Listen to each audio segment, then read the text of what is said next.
Hey everyone, welcome back to the Layback Podcast. Joining us today is Josh Hejka for part two. And what does this make now? Maybe his fifth appearance, Fourth, I fourth believe, appearance? technically, Yeah, yeah. fourth, I guess, technical appearance. Although we can maybe, some may argue that are competing for the title of most episodes, that this is just an extension of the previous. I'm Not my lapping the fault. field. You're way ahead at this point. You're doing dances in the end zone. I mean, it's not our fault that we had 3 hours worth of content to get through. I mean, you just happen to be the one for the job. This is like the Brooklyn Cyclones appearance record all over again, just like just Deja vu. taking the record and just extending it. You got to. Yeah, you got to run away with it. I don't know, maybe nerd reference for everyone, but it's how I spent most of my holiday season was playing Settlers of Catan. And when you have the longest road, you just got to keep the longest road. You can't let anyone take it. I don't know if you're nerdy enough for that, but that's up my alley. I'm gonna pretend like I knew what you just said, but I've played. I don't have as frequent of a opportunity to play as I would like. But yeah, I'm just gonna pretend like Okay. I agreed with what Thank you you. said. Yeah, we'll go with that. It definitely shows my dweebiness of what I get into when I'm not trying to keep elbows healthy and talk on a podcast. But yeah, let's pick it up where we left off. That being said, right where we left off was with Chase Aldridge, who was labeled as player development with the Los Angeles Dodgers, but I think his role is a lot more unique than that, especially given what he presented on, which I labeled as socio-cultural impact on performance. So kind of looking at things beyond what we normally see on a spreadsheet and how those impact performance. In typical fashion of how we've run this, I guess the previous episode, not this one, but the previous one, I'll hand it off to you to get started with Chase. Yeah, I was really impressed with Chase's presentation, and I believe his exact title is the Director of Methodology with the Dodgers, which is like a Very really cool. interesting title, and I think it's pretty insightful, like the way that Dodgers just run things, where it's like we're not only gonna like run things the best, we're gonna like meta game it more than anybody else and say like how do we run things better than other people run things in terms of like it's like another layer abstracted. And so his talk was very insightful. He talked a lot about, I believe you mentioned the term like cultural context, and I think he mentioned one example he gave was of soccer players, like the playing style of a Brazilian is very different than the playing style of someone from like a Nordic country, for example. And so if you're coaching one of these athletes, knowing this cultural context of where they come from, like what's considered good, bad, disrespectful, like that's going to help you coach them, meet them where they are, and get the most out of them. He also gave this example of Pavel Datsuk. Research done by Marco Sullivan was the researcher he mentioned. And Pavel Datsuk, I'm a Detroit guy, Detroit Red Wing legend, Pavel Datsuk, who developed his own very distinctive play style because he grew up poor in Russia and he only had one hockey stick. And he knew that if he broke his stick, it would have been months until he got another one. And he didn't want to miss out on that opportunity to play hockey. So his distinctive play style is due to this constraint that was placed upon him when he was growing up, where he didn't want to break his stick. So he has a slightly different play style than somebody else. I don't know enough about hockey to know whether that's true or not, but I do think it's a cool thought experiment into like the types of constraints we grow up with. Not just the constraints in the training environment or the game environment, but the constraints that we grow up with as well, and how those impact who we become as players. There's also like a little bit of discussion into the official term is nonlinear pedagogy, but essentially it's viewing athletic development as this more like complex dynamical system rather than just like you do this and you like repeat it a bunch of times and now suddenly you have the skill. It's a more complex and nuanced way of learning that includes like the constraints-led approach, which is like the task, environment, and individual constraints, perception action coupling, and being able to coordinate all those together to complete the test you're trying to complete. There's also some discussion of the zone of proximal development. Sorry, I took a lot of notes on this one because I was really interested. The zone of proximal development is this idea that there's essentially, as a coach with a learner, there's three different areas. There's the area where the athlete or the student in a classroom setting can do it all by themselves with no help. Then there's also a zone way further removed where the athlete or student can't do anything even with assistance. Where we actually want to live as coaches or teachers is in this middle zone where the athlete can't do it by themselves, but with assistance and with good coaching or good teaching, they can learn and become better at the task. And so that's kind of where we want to live because that's how we continue to make athletes better rather than, okay, you you just keep doing the things you're already good at. Well, like, no, that doesn't help anybody. Or try this thing that you can't even come close to doing, and even I can't help you do it. Well, okay, what's the point of that? So this middle ground of kind of learning. And finally, the thing that stuck with me probably the most, and I've noticed nonstop in my environments ever since, is this idea of the Norman doors. And so Chase played this video from Vox, I believe it was, that interviewed Don Norman, author of Design of Everyday Things, and explained his concept of the Norman door, which is these poorly designed doors that may look like it's a pull, but it's actually a push, or may look like it's a push, but it's actually a pull. And the kind of main concept of this is that well-designed things have two main components: discoverability, like it's easy to tell what the purpose is, and then feedback. Like it's really easy to tell whether you did something correctly or not correctly. I think there's a lot to take away here in terms of designing training environments, in terms of designing apps like Flex Program, right? Like being able to use this information to like make a more well-designed athlete experience in your app. It's just a really insightful video, and it's one of those things like once you notice the Norman door, you can't stop noticing it. So really like this talk, and I know I just spewed a bunch of stuff, so hit me, Adam. I'm going to run things back, going way back to the beginning of what you broke down, specifically talking about how environments influence athletes, or really influence anyone, but given our context, athletes and baseball players even more specifically, is that not only does the environment influence who you ultimately become, going into the nature versus nurture discussion, it also means that if you did not experience that environment growing up, or it was not a part of your development, it's going to be very, very difficult for you to ever tap into those sorts of motivations, modalities, what have you. I guess I could keep throwing words at it. As Chase discussed the Pavel Datsuk example, then academies start trying to say, come train with us and you'll learn the Pavel Datsuk training method. Well, quite simply, you won't, because if you have the money to go train at this academy, you probably can afford more than one hockey stick. And you are never going to understand what it means to miss out on your dream of skating on the ice. And then there was stuff that went beyond it, of saying that he couldn't afford hockey skates, so he learned to skate in multiple layers of socks or things like that. It was just stuff that you could never comprehend if you didn't grow up in that environment. And then moving on in a baseball context, where Chase referenced stories of athletes coming up from the Latin American countries, specifically in the Dominican, where home runs are valued so tremendously that on their Independence Day celebration, the Dominican Republic, there are just gatherings at parks for home run derbies. Yeah, we call baseball America's pastime, and we think the home run derby is the coolest thing in the world. I love it. You probably don't as a pitcher. You probably think it's like a personal hell that you just have to get watch all the home every- runs out of the way. You can hit them all in the derby. But the fact that it is so deeply ingrained in the culture that it's a part of a nation's holiday celebration means that in a coaching context, you have to take that into regard or into consideration if you are working with one of those athletes, an athlete from the Dominican Republic or a Latin American country. And it's not that you want to de-emphasize a home run. Obviously, that's a tremendous result.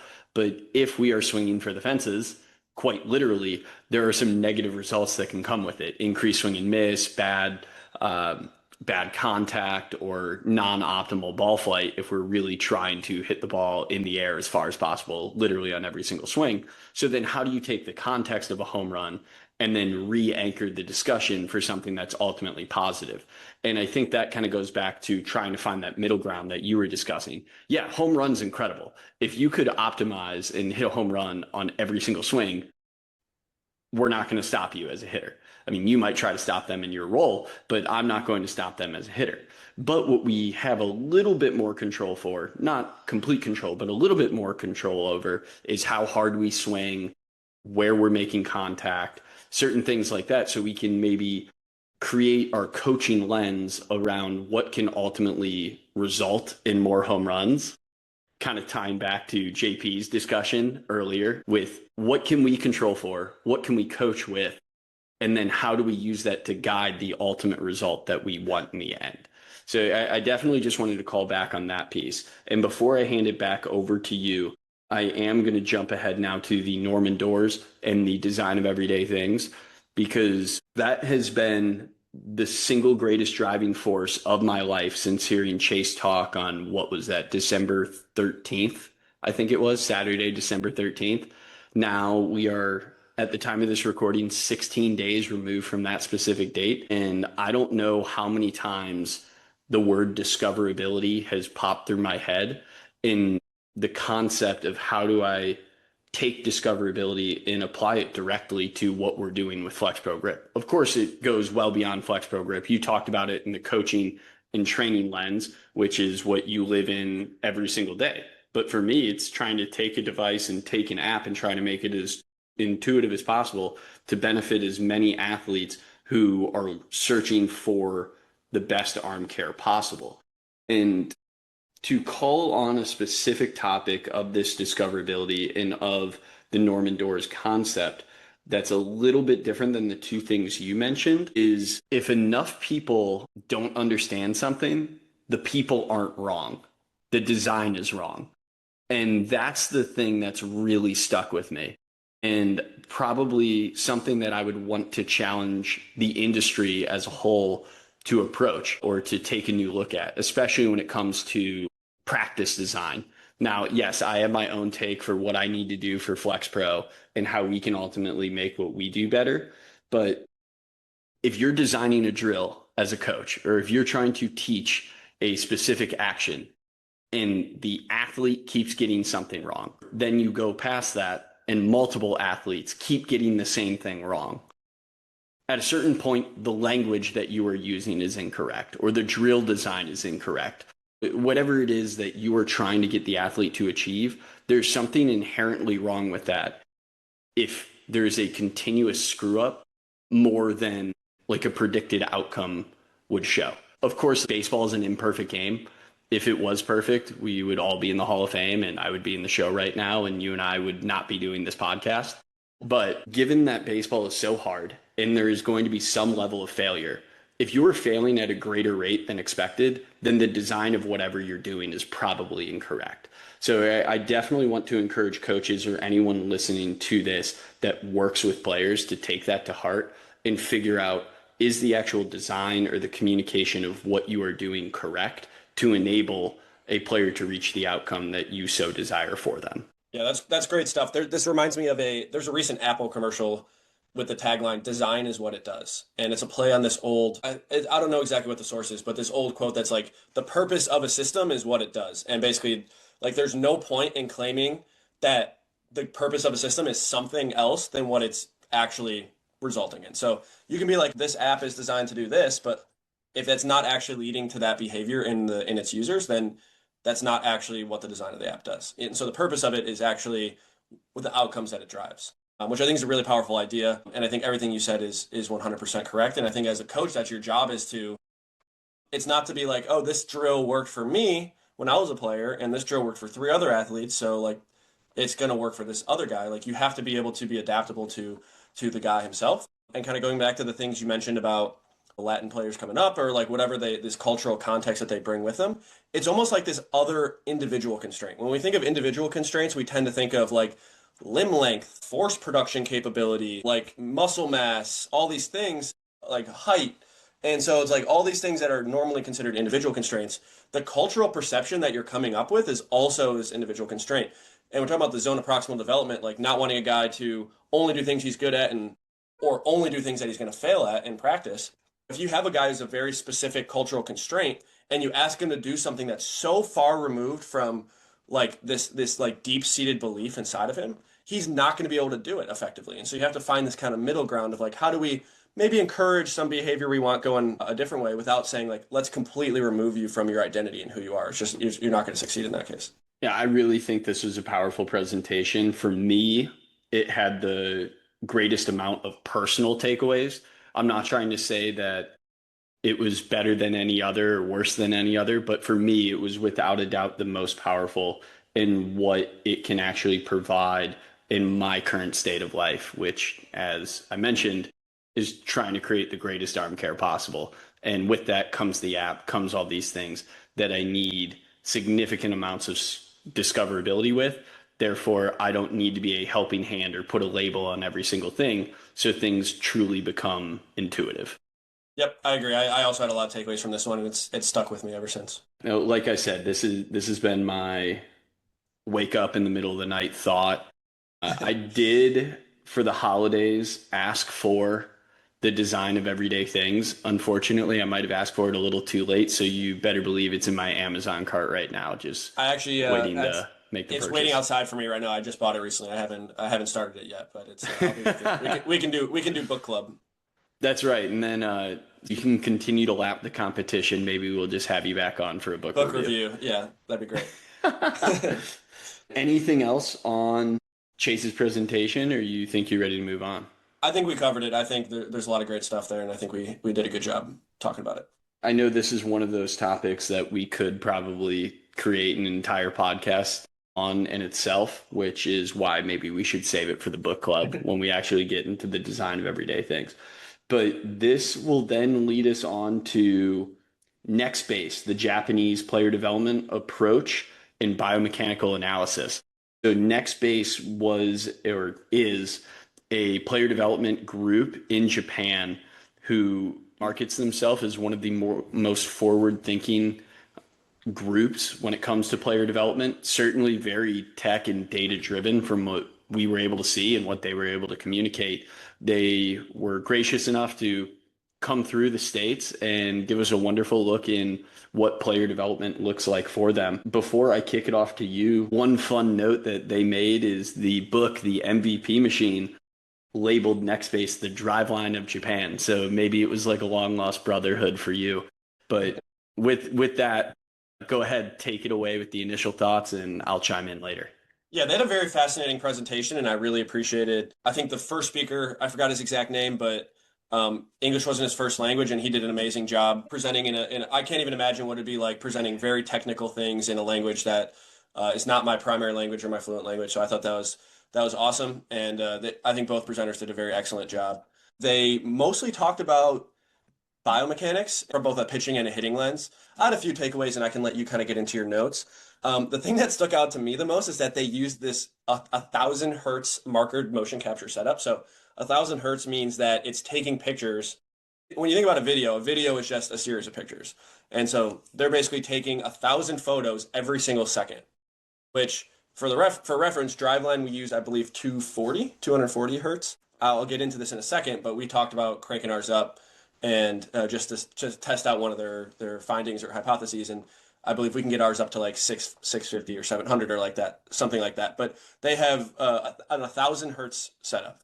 The other thing that I thought was really, really interesting is that normally a markered motion capture setup, the point of the markers is to give the cameras an idea of where the joint centers are. So joint centers meaning where my elbow is, where my shoulder is in space, where my knee is in space, my hips. And so the markers are set up strategically to kind of isolate those joint centers. However, most of the time those markers are set up for like the big parts of the body, like the big joints. They actually used 3 markers on each of the fingers as well. So the index and the middle finger of the throwing hand, they used markers to isolate the finger joints individually, which was also very fascinating. It was a setup I had never seen before, and they claimed to kind of give them some insights onto some interesting findings. The biggest finding that they claimed on the pitching side was this idea that there's a second valgus peak, a valgus torque peak. So traditionally, valgus torque is thought to peak and has been found to peak at maximum external rotation of the shoulder. So basically max layback right before the ball starts propulsing forward into the actual throw itself. And they claim that they found a second valgus peak. This is really interesting. For me, it doesn't make sense intuitively. They claim that the only reason they could see it is because it's an extremely short duration peak. So it's very high peak, sometimes matching or even exceeding the maximum external rotation peak, but it's extremely short duration, and they can only notice it because of these 1,000 hertz cameras. For me, once again, this doesn't come intuitively. And speaking to some guys at Driveline, for Adam Bluebaum, for example, who I talked to, he has a hypothesis for what's actually happening here. And it's not that there's an actual second valgus peak. It's due to the fact that markered motion capture, as I've mentioned, the markers themselves are used to estimate joint centers. So all we know about where the joint is in space is based on the location of the markers. But the markers aren't actually on the joint themselves. They're on the skin. And so I don't know if you've ever seen a very slow motion video, but the skin is moving around like crazy. And we have a hypothesis, and we're going to potentially try to test it out at Driveline, jack up our cameras up to as high as they can go, and see if we can isolate these variables, we have a hypothesis that it's actually the skin moving, but not an actual new force that is previously unknown. But I thought that was a very interesting presentation, and they brought up some very thought provoking ideas and graphs. They also had this idea that these lower moment of inertia balls. So if you think about a baseball, the moment of inertia is how much force it takes to get it to spin in a certain, basically how much force it takes to get it to spin a certain amount. A lower moment of inertia would mean the same amount of force would make it spin more. A higher moment of inertia would mean the same amount of spin would make, or the same amount of force would make it spin less. So they have these balls that are lower moment of inertia, which they claim help train some of the finger stiffness at the end of the throw, which they claim might help mitigate some of the effects of the second valgus torque, this valgus torque peak. Overall, it's a very fascinating presentation. They had a hitting side as well, which I didn't take as many notes on, but I thought it was just very well done all around. It was very visually appealing presentation, and I thought they overall did a very good job at making me think about what they're presenting and giving some interesting takeaways for the audience. I think you stated it well. They very much could have had two separate presentations with pitching and hitting, and that's really even how I treated it as a listener with my notes. I do find it absolutely fascinating. You know it firsthand, whereas I just kind of see it from the outside as an observer. The 1,000 frame per second motion capture is insane. I haven't worked specifically with motion capture myself, but knowing that most people are operating, or most systems are operating somewhere in that 200 to 350 range, from what I recall, I could even be wrong on that. But it's not like you guys have a bad system at Driveline. If anything, you guys are going to be top of the line. And to think that they are quadrupling the frames per second that you have, that's going to be extremely exciting to see. And the fact that you guys can crank yours up to 600, who knows if you're going to see more, but I'd have to imagine it's at least going to be a fun data pool to dive into and a potential research project for you guys to even see if there's anything that's different and maybe open up new avenues for discovery along the way. I am very glad that you mentioned the second valgus peak, or ghost torque, as I believe they referred to it as. There's a kind of an opinion that I'll share on this one. Don't worry, everyone, it's founded in some fact, but for those of you that are deep in the elbow injury world and kind of the podcast media consumption around it, Dr. Keith Meister has appeared on a couple of things, whether it's news outlets or podcast interviews. I think it was one with Eric Cressy, where he mentioned that he believes the modern UCL injury is actually occurring at the moment of release as opposed to at max layback. Now, I am not going to stand here and say how he's discovered this or where he's generating this take from, but it is something that he has said. And I apologize if I've misstated this at all, because these aren't my words, and I'm sorry that I don't have it directly in front of me. I think I gave the right source on that with the Eric Cressy podcast.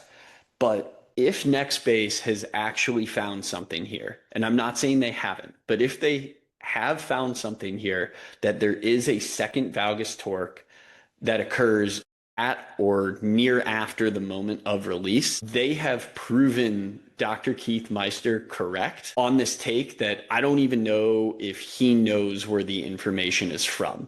So if that is correct, then everything that we have known to date as an industry, I'm not going to say is wrong, but it just means that we have missed this massive amount of knowledge and exploration. It's like there was a trap door with a whole room behind it, and none of us knew anything. But then again, that's kind of how the industry gets pushed forward. So I don't know. I kind of go back and forth of whether or not I want NextBase to be correct on this. Personally, like I said, it would change a lot of the way we look at things as an industry, and possibly even how we train if we need to prep for this torque after release. I haven't thought much of that yet to date. I've more been focused on how new and strange of a concept this is to me, because physiologically, quite frankly, it doesn't make sense to me. I'm going to do everything in my power to make it make sense if I'm able to discover if there is validity to this theory. But my personal opinion is very similar to the one that you shared. that you guys discussed internally with how much the skin moves during a mocap, that there very well could be just kind of this error or spike to the system because the skin just flutters so much, specifically as the arm is working through ball release and moving aggressively into pronation. Yeah, so I actually don't think I mentioned this, but so I didn't understand the underlying mechanism at all. I just didn't understand how this could possibly lead to valgus torque, the moment of post release. What they claim is that it's actually because of after the ball's released, the wrist flexes very, very rapidly, which they claim causes force to go through the elbow with a very, very high peak, very, very low total torque impulse. And that's why it happens so quickly. And yeah, I think that's the beauty of science is, right? Like we have this finding and we're basically saying, okay, let's steelman this. Let's basically like try to prove it wrong. If all our attempts to prove it wrong fails, then we know it's probably true. And we're basically treating it as the null hypothesis. The null hypothesis being that this does not exist. And if all our attempts to prove that are shown to be incorrect, then we know that it does exist. And so we have a markerless setup. So our markerless setup isn't going to be, it's not going to have these same issues with like the skin moving and stuff like that. So we might be able to find something that validates this or invalidates this. We will see. I will say the thing with very, very, very high frequency setups is that most of the time with motion capture, not most of the time, all the time, there's an extremely high amount of noise. And so you have to filter the data. You have to basically like smooth out the data because what we don't care about the actual like individual specific data points. We want to understand the underlying signal underlying those data points. And so we have to remove the noise. And oftentimes, like there is this noise, whether that is because the skin's moving around during the throw, like even on a normal throw, the skin's moving around. Or sorry, not on a normal throw, even on a with lower frequency cameras, the skin is still moving around substantially. So we have to smooth out these effects. So I will say that there is a lot of noise that is introduced, especially at very high frequency levels that we have to account for. But yeah, hopefully like we find something one way or the other. And I think it's very intriguing. And this idea that you're talking about that it's going to change how our understanding of injuries happen, I think is completely correct. And it would probably change in some ways the approach to training the arm to be resilient. There would probably be some other avenues that we'd have to explore beyond the traditional ones that we've done in the past, and then like using flex pro grip, there's probably an additional layer on top of that we'd probably have to explore. So it's very fascinating, and we'll see. Another couple things that I will mention here. So beyond the 1,000 frames per second that they are using, they also utilize 48 markers, which you can correct me if I'm wrong, but it sounds like standard is about 16 marker system. Yeah, I don't remember what Driveline's fully markerless now, so I don't remember how many they used. I think it was more than 16, but it's 48 maybe is 24 or something like it's that. definitely more than yeah. And a part of that is because of all the markers on the fingers, I'm sure. Yes, yeah. And it sounded like they were damn near double what most people do. And one thing, I guess, getting into the training methods. So you and I thus far has focused so much on the biomechanics approach to this, which is certainly what caught my attention. I'm not saying that we shouldn't have given that much attention to this specific point, but they talked about their training approaches as well, like how they actually develop their athletes. Maybe this is just semantics. Maybe everyone would say this, but they stressed constantly a focus on efficiency and what they called micro movements. And kind of what I found interesting about the efficiency and micro movements, where I guess we talk a lot in, maybe I'm generalizing here, but we talk a lot in baseball development in the United States about the low hanging fruit. And let's get people strong. Let's get them to produce a lot of force. And if we do those things, a lot of times we can account for the error that might occur in a quote unquote flaw. A flawed mechanic, whether it's for the swing or the throw, a flawed movement, improper loading of something. We can keep getting the weeds of how people teach the movements associated with pitching and hitting, but because of their commitment to the biomechanics approach or their own biomechanical approach, they focus extremely heavily on this biomechanical efficiency concept. Now, question for you, And I guess for the audience, please, please, please take this question with a grain of salt because I don't want this to sound like I'm insulting the concept or insulting the way that Nextbase goes about their own development. But this is just for the context of discussion with Hejka. So, Josh, do you think if you were analyzing the way that Nextbase is going about their discovery, would you fear that they take possibly too much of a bias towards this efficiency approach because of their investment in the biomechanics? Or do you think that there is something that we are possibly missing or that they have such a competitive advantage on that they truly are getting the right juice for their squeeze? Yeah, I mean, to be completely honest, I don't know. It's one of those things that it's like a lot of the stuff they talked about was so new to me in a lot of ways that I don't fully like understand it to the point where I want to have a strong opinion on it either way. I think it was very interesting. And I do know like there's I think with the Bolognese presentation that we mentioned, right, there's this idea of like the Japanese like training schedule that they utilize with a lot of their or that some Japanese organizations utilize. In general, like, there are distinctive Japanese throwing mechanics, right? Like there's these different things that Japan does well, and they have the second best league in the world, and they have incredible talent that comes over to the United States every year and does extremely well. And so I think it'd be a little ignorant for me to say like, yeah, they're clearly doing it all wrong. And not that all the Japanese players that came over here, trained at Nextbase or anything like that. So, but I do think it's important to kind of approach some of these new ideas with maybe a slight grain of salt, like, oh, it's different than I'm used to. But what is it about what they do that works for them? And is there anything I can take away and learn and apply to myself?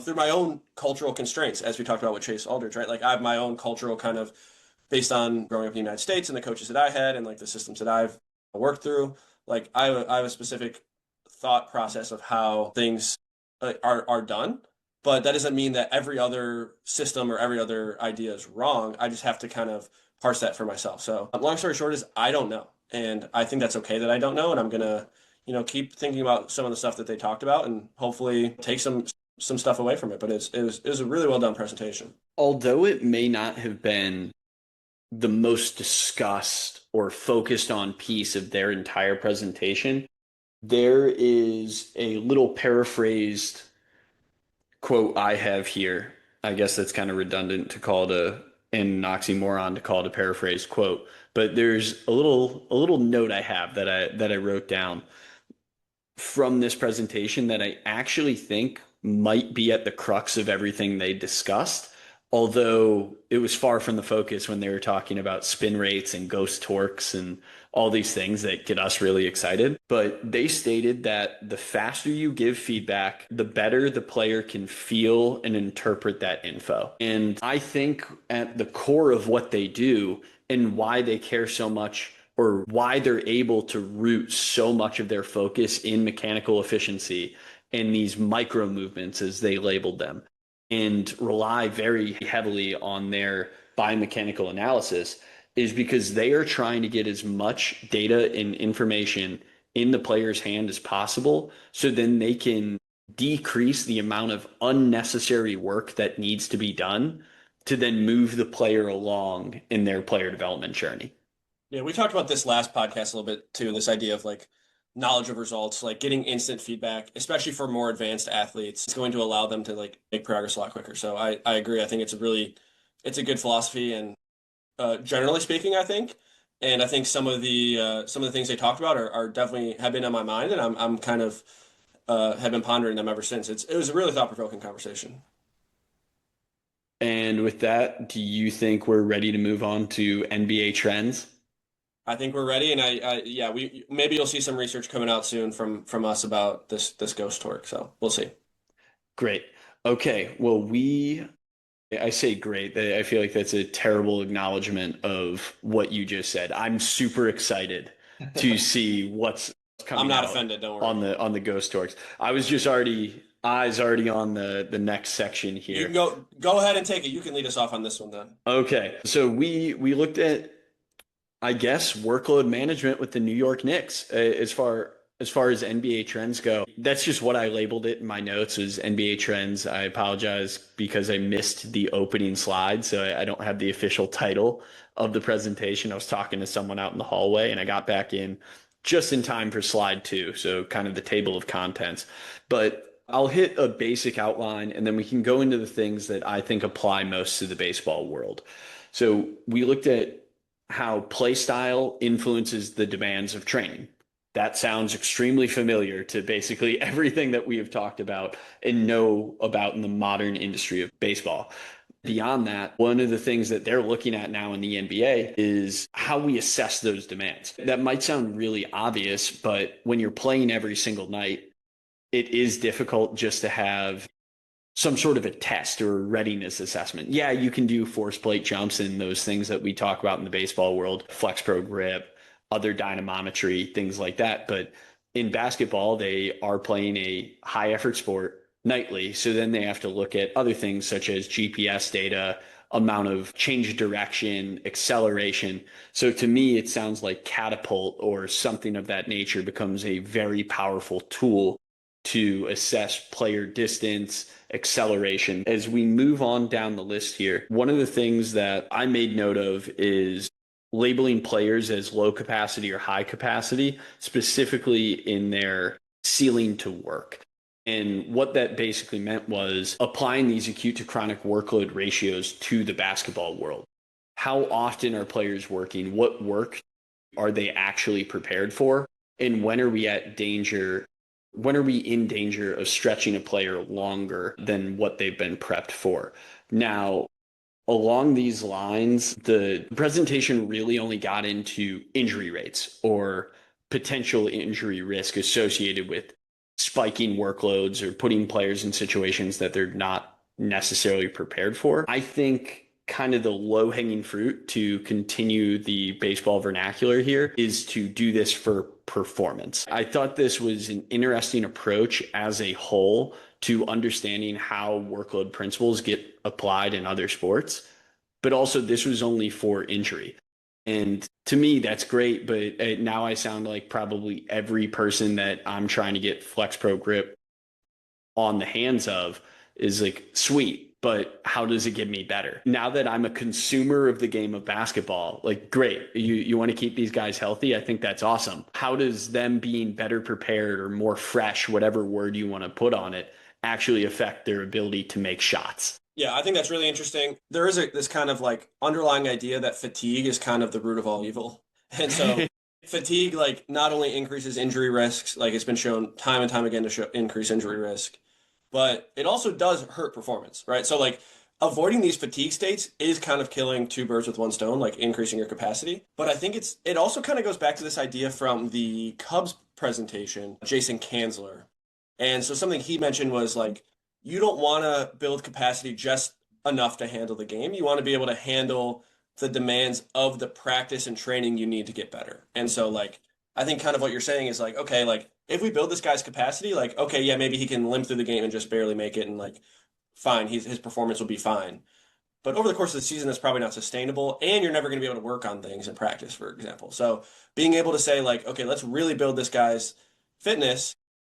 So knowing like, okay, not only is his performance in the game expected to be this because he's going to be fresh, but we can actually project out his performance to be even better as maybe the season goes on because he's going to have so much time to work on things as the season goes on, which obviously is very difficult to do, but I think that's like maybe a way of kind of bridging that gap that you're talking about. Yeah, I think but it is kind of two birds with one stone in some ways, with like fatigue being the root of injuries and of performance decline. Something else I'll note that I would probably like a little bit more of access to, which unfortunately we were not afforded, which was how are they actually measuring the rate of soft tissue decline?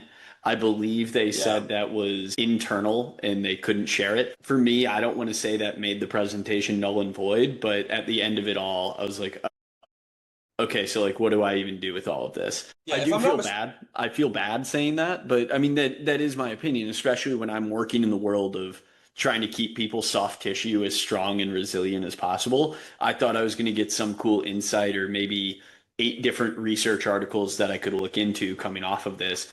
And I was just told that's proprietary and we can't share it.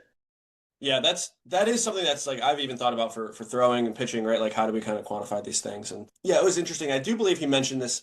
They kind of model what the expected soft tissue fatigue is, if I'm not mistaken, and they use like the actual soft tissue fatigue to kind of like play like to calibrate the model, if I'm not mistaken. But I do really like something he said. I'm going to be paraphrasing this, but it's something along the lines of that like a lot of this like soft tissue work and manual therapy that guys ask for is kind of a band-aid on bad Yes. preparation to begin with, which is an extremely impactful idea. Like you have guys that are I've seen it all the time. Guys are like, I can't, I won't feel good tomorrow if I don't get my cupping in, or I won't feel good tomorrow if I don't get my my red light therapy or whatever. Like all these recovery modalities are probably they're fine, they're tertiary beneficial, right? Like they're not as good as getting a good night's rest or eating well or being hydrated, but they'll probably have a very, very small impact. But if the fact is you're always feeling so crappy that you feel like you need it, that's probably a sign that you're not sufficiently prepared for what you're actually doing out there. So I thought that was a really cool point. And the other point that he said was like, I think I forgot who asked this question. I don't know if it was you or not. It was somebody who kind of brought this idea of uh, like when we think about NBA workload management, we think about like players sitting out games. Like, oh, Kawhi Leonard's only playing every other game or whatever, right? Daniel mentioned that kind of their point in this is not to keep guys out of games and say like, okay, we're going to keep you off the court, but instead we're going to say like, how do we better prepare you so that we can keep you on the court, which I think is the right way of looking at it. And Hmm. it's the thing I wish that's how we view things in baseball as well, rather than this kind of like, okay, how do we avoid putting so much valgus torque on a guy's arm? How do we avoid having them throw a 5-ounce ball as hard as they can? Well, it's like, okay, why don't we just work the other way and say, how do we over prepare them to do these things so we can actually keep them on the field rather than feel like we have to restrict them in some way? You're 100% right. I was not the one who asked that question, but I think that's kind of been an ongoing topic in our little workload corner of the universe, whether it's discussions with Casey Mulholland or Dylan Newcomer, those who have Yeah. spent a lot of time looking at return to throws. And I hate to just say return to throw because workload management is so much more than returns and rehabs. It is true performance, right? It enables guys to be at their best most often. And if that's the context we care about, then that's the way we should be framing these discussions.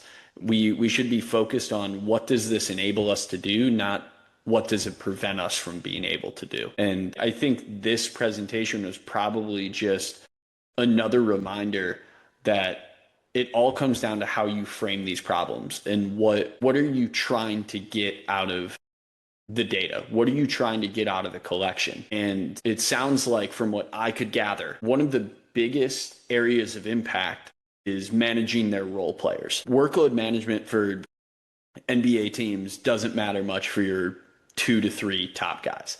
Because let's face it, you want those guys on the court as much as humanly possible. And every time they say they're good to go, you're going to put them out there. And if they say they're not good, you're going to take them out. It does not matter what some algorithm says. However, if you can get more minutes and more productive minutes out of your guys 4 through 8, you are in a significantly better position, especially as you near the playoffs. Now, the NBA, I guess, side of things that we can't account for quite as much in the baseball world, I'm sure there are ways that we could do it, maybe choosing it as like a long relief type guy. You always need those individuals prepared for more than what they will likely experience No doubt. because you never know when they'll need a spot start or you never know when the eighth man in the NBA Well, this rotation. is Nick Martinez, Yeah, exactly. I long mean, reliever but occasional starter, like but has the workload to manage both. exactly. That's the goal. I know that's what Casey would preach. We need to see that more. I mean, that's kind of two guys I can think of that I've seen do this routinely. Miller Hogan, who was previously drafted by the Rays, he pitched in Mexico this past year, and I think he's as smart as they come in the baseball world. You and him might be long lost brothers for all I know, Josh, the way you guys think about the game. But he's currently throwing in Lee Dom right now. Hopefully he's carving up in Winter League. That stuff is hard to follow. All you get is the baseball reference here and there. There's always more than what's on the baseball reference page. But Miller Hogan, he's thrown in every role known to man. I know there was one time in the Rays organization that all in 1 week of Double-A ball, he started a game, closed a game, and threw innings through 3 through 7, all in 1 week. That's insane stuff. Then another guy, your co-panelist, Dawson Nets, threw as a reliever and starter through 64 innings with the Cubs this past year. Sure. I mean, the Cubs are very forward thinking. They do a great job with catapult and managing guys' workloads. So I know they wouldn't have put him in a situation that he was not prepared for. But that is a guy that, to me, he fits this mold. And going back to the NBA example, you need your eighth man on the roster to be prepared to play 25 minutes, although he might only get 5 minutes of burn. And that might be an absolute grind in practice every single day to ensure that he can endure what the top three guys go through. But who knows? He's going to get that once every 12 games. It almost reminds me of a relief pitcher, because relief pitcher has to kind of balance this idea of like, I don't know when I'm going to throw in a game. And so balancing like, okay, I need to not throw max effort bullpens every day because I might need to go in the game, but I also can't just do recovery days every day, because like then I'm not going to, like, if I go a week without pitching, like, okay, suddenly I haven't been off a mound in a week. And so like this delicate balance of like making sure you're training just enough to kind of maintain everything you've built and potentially get a little bit better through some skill work. But like not so much that you're too fatigued to actually handle the game when it comes. It's like this interesting dynamic. Maybe there's this parallel between role players in the NBA and relief pitchers in baseball. Could be a fun blog in the future for you. Yeah, that's an interesting one. Yeah, while you wear the Pistons hat, maybe it's something to think about. But East runs through Detroit this year. That's all I'm going to say. That's sure what it looks like as of now. Who would have thought the Detroit Pistons would be the best sports team in Detroit this year?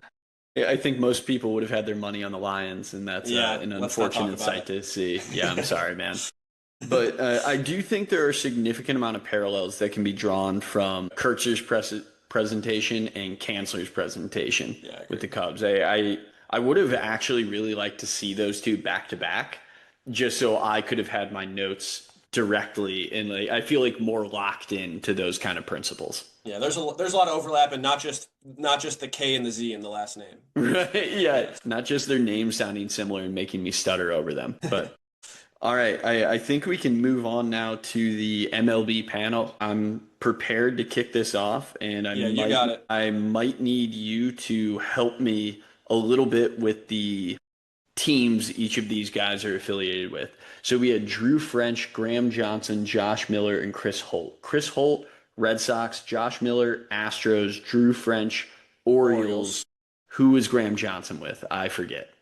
Graham Johnson, I believe, is with the Blue Jays. Blue Jays. Wow, I feel terrible. Yes, he was the Blue Jays bullpen coach this past year, correct? And I think they all used to work together with Houston, if I'm not mistaken. All of these guys are Houston.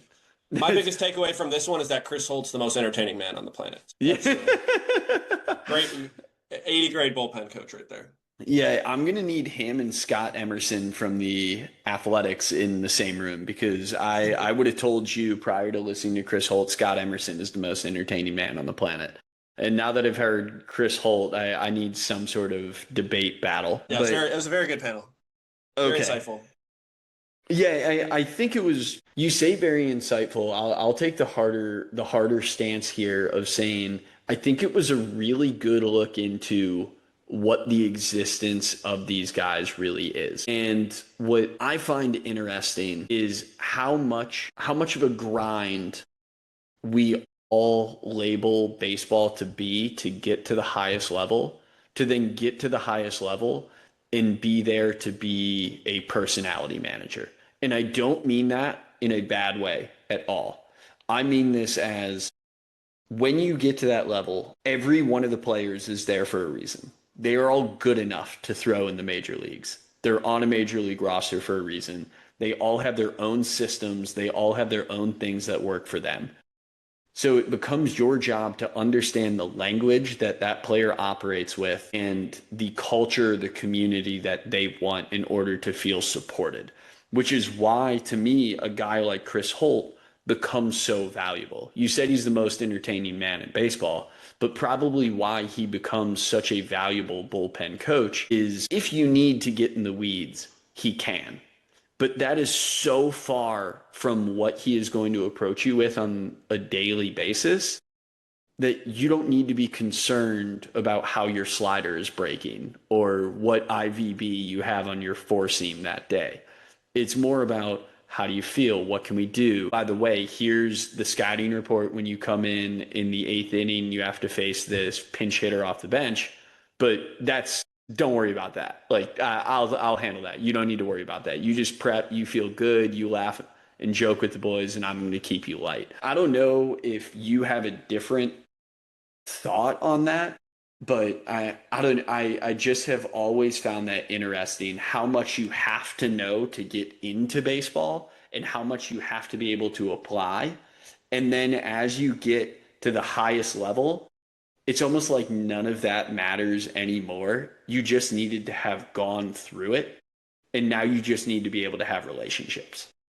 I think a lot of it's also being a filter for like only giving guys the important information, right? Like rather than data. So like it takes someone who really, really understands the deep weeds to know which very, very selective bits of information a guy needs to hear in a certain moment, which I think is really, really cool. There's also this thing, Kyle Bodie introduced me to it, this idea that like as coaches, so if you imagine a big league pitcher and you say, okay, take this guy and imagine his, and even myself, for example, not a big league pitcher, but let's say like, think about my career and like all the possible outcomes of all the potential possible outcomes of my baseball career when I was a high school baseball player. Like 100th percentile is being the best baseball player I ever could have been.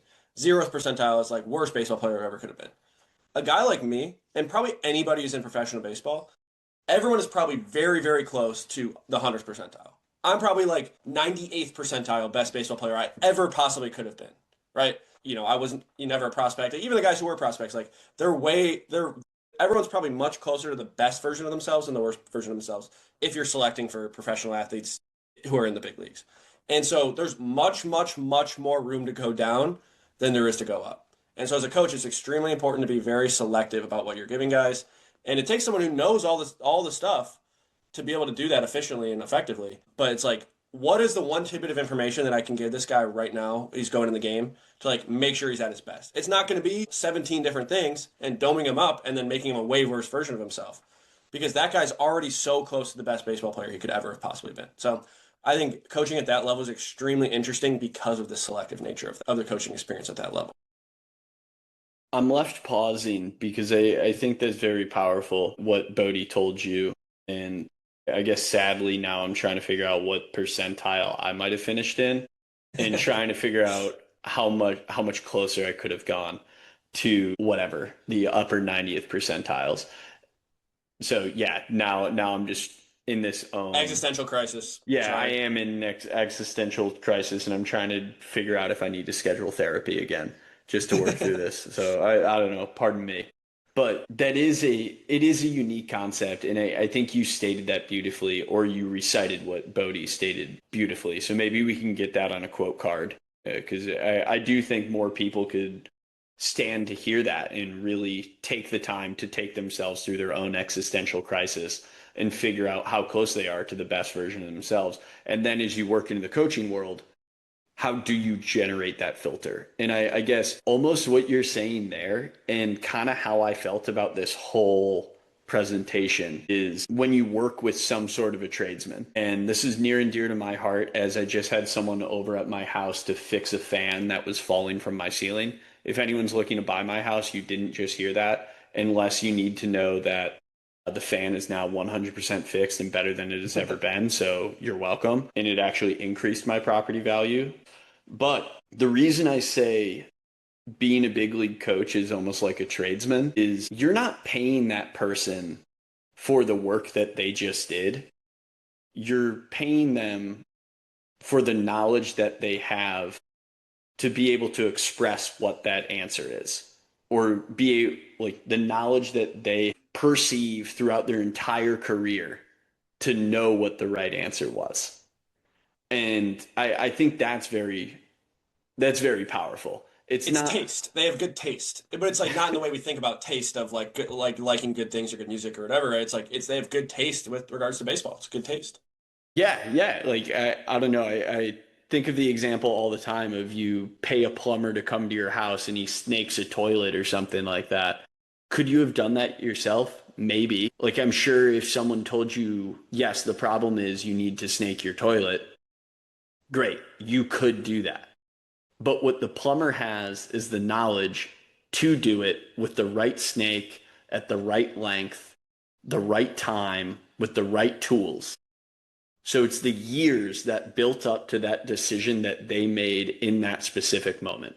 So maybe the work that they just did was not the $200 you paid them for a house call, but the $200 paid for that education that they had all the way through that gave them the knowledge in that specific moment. I'm glad I finally was able to get that out succinctly after butchering it 2 times before, but that's why we get No, three that's good.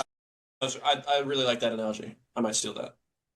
Go ahead, because I know last time, or I guess 3 appearances ago on the podcast, I used the airplane versus helicopter analogy, and then you appeared on a Driveline podcast and you broke that one out. So I felt pretty good about that. That was a big self victory there. Now there are another couple points. I don't think they mean a lot necessarily for our audience, but someone on the panel mentioned that they think there's been a decline in the level of performance at AAA over the past few years. Do you have any comment on that? Is there Just data really to quickly, back? just really quickly, my guess is because of contraction in the minor leagues. So there's a much smaller domestic reserve list now. It used to be over 200.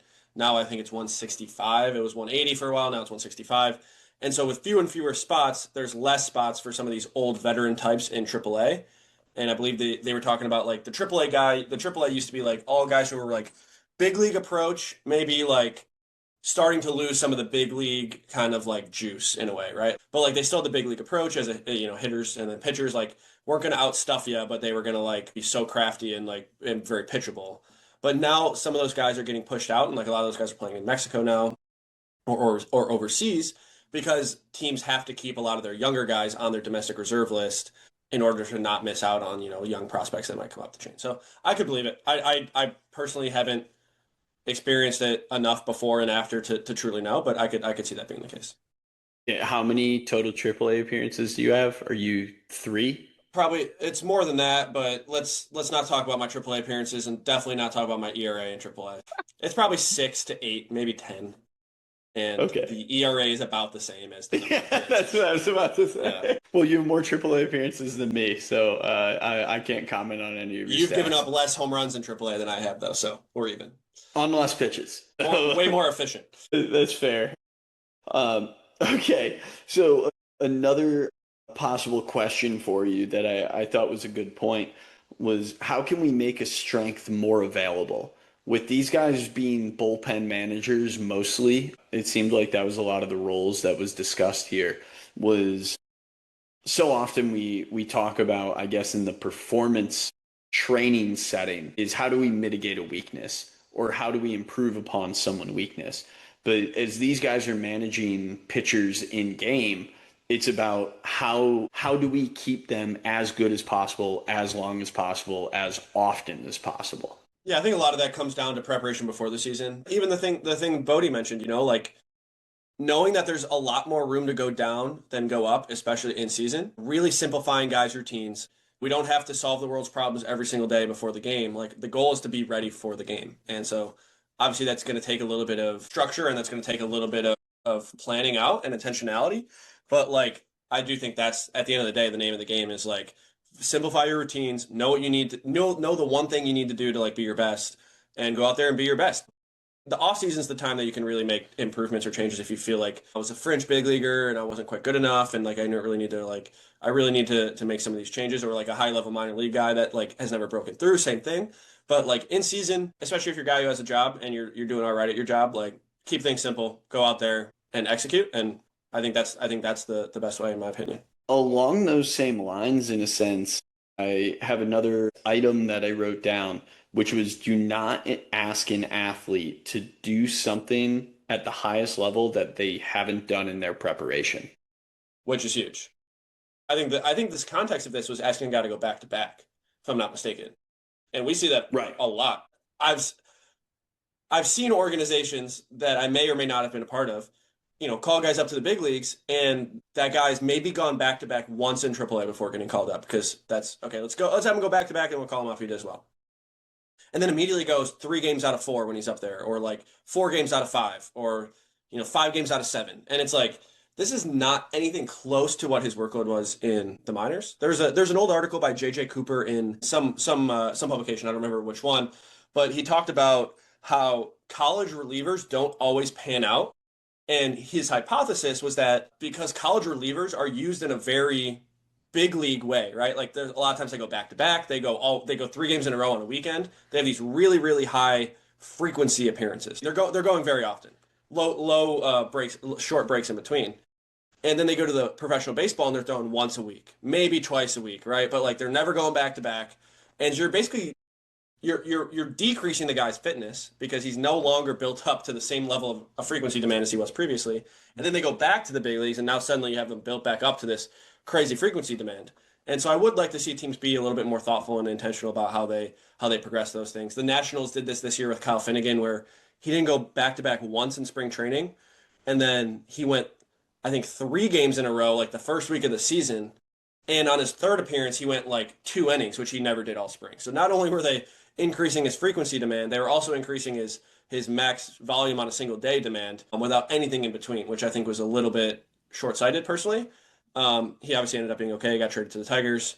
I think he just re-signed with the Tigers, so he luckily was fine. But I just don't think that's, even outside of an injury risk perspective, I don't think that's the way you maximize a guy's performance, because there's this mental component of it too, especially a guy who's just getting called up to the majors, right? Which is a good segue to another, I think this is an actual quote this time, from Drew French: use workload as a guide, not as gospel. I thought that was phrased beautifully. Yes, in the development setting, utilizing workload, maybe not exactly to a T, but as your guiding light, can be extremely helpful and extremely beneficial, because it does let you know what you're actually prepared for, how much you can push on a given day.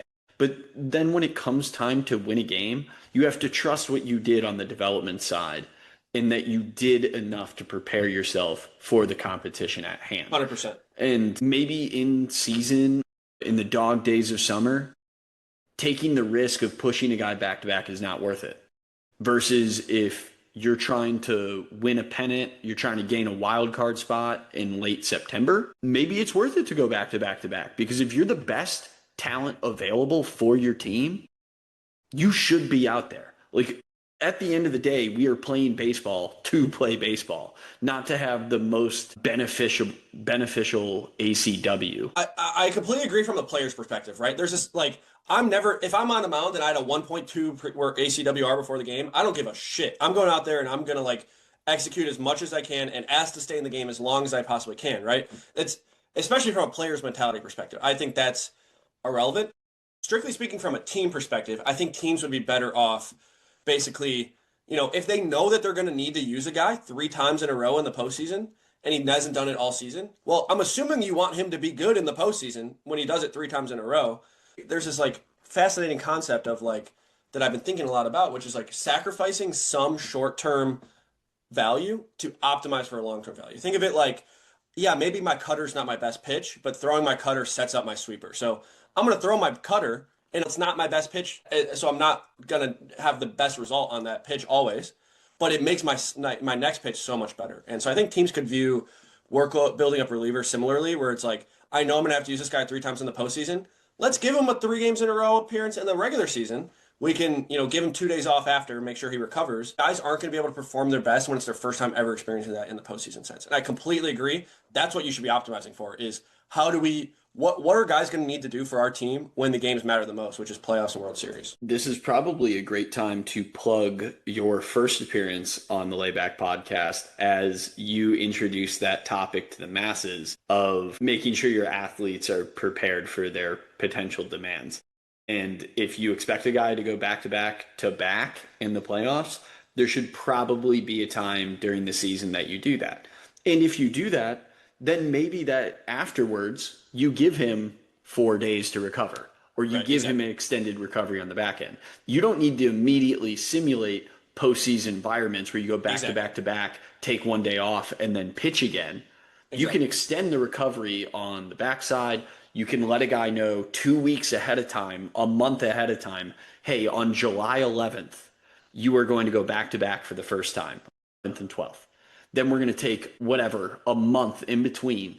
And then in August, we're going to go back to back to back for the first time. And then maybe we're going to do it again in 2 weeks. And then at that time, when the playoffs roll around, you're prepared. You've done it before. You know how Yep. your body's going to respond to it. And So the earlier you start, guys, like earlier in spring training, easier this transition is, right? Like if you have a guy go back to back for the first time in spring training, when the games don't matter and they can take 4 games off after, like okay, now you go, now you're doing it in the regular season. It's kind of just part of the routine at that point. yeah, going back to a concept you talked on part one of the review is at the end of the day, stress is stress. So if yes, the physical stress of doing a back to back might be increased, but the mental stress of doing it during spring training has significantly decreased. So it doesn't matter maybe if your body is a little less prepared to do it in mid March, you might respond better because at the end of the day, your result doesn't matter. The team just wants to see that you went out there and you threw one inning on back to back days. Yeah, no, I agree. I think it's an important concept, and I know some of the guys on the panel talked about trying to get guys to do that in spring training as well to kind of ease out this curve. To round out this discussion, I want to say an additional thank you to the four guys on the panel for taking a question that I asked in the Q&A segment, which was what did they feel was something that they royally messed up at some point in their career, and what did they ultimately learn from it? And Miller mentioned being prepared for meetings. French mentioned trying to be super coach. Graham mentioned withholding information and potentially altering a player's career. And Holt mentioned the hammer to nail concept. I thought all of these takeaways were very, very valuable because every one of us who coaches in any capacity has definitely found ourselves in these situations, either thinking we know more than we really do and thinking we can wing it. And then all of a sudden we present as less professional than we really are, thinking that we can do everything with no help. And then on the other side of that, probably thinking that we know nothing. I know Denton McNamee talks about that a lot is kind of, and I do think it's easy to do when you're not at a big wig school to think that you don't know as much as the people around you. And all of a sudden you start to doubt the amount of knowledge that you really have. And maybe you overly rely on others at that point. I thought Graham's message really hit home. Like it hurt a little bit, like it tugged on my heartstrings as he wrestled with how was he going to share information with a player that was potentially on the verge of release.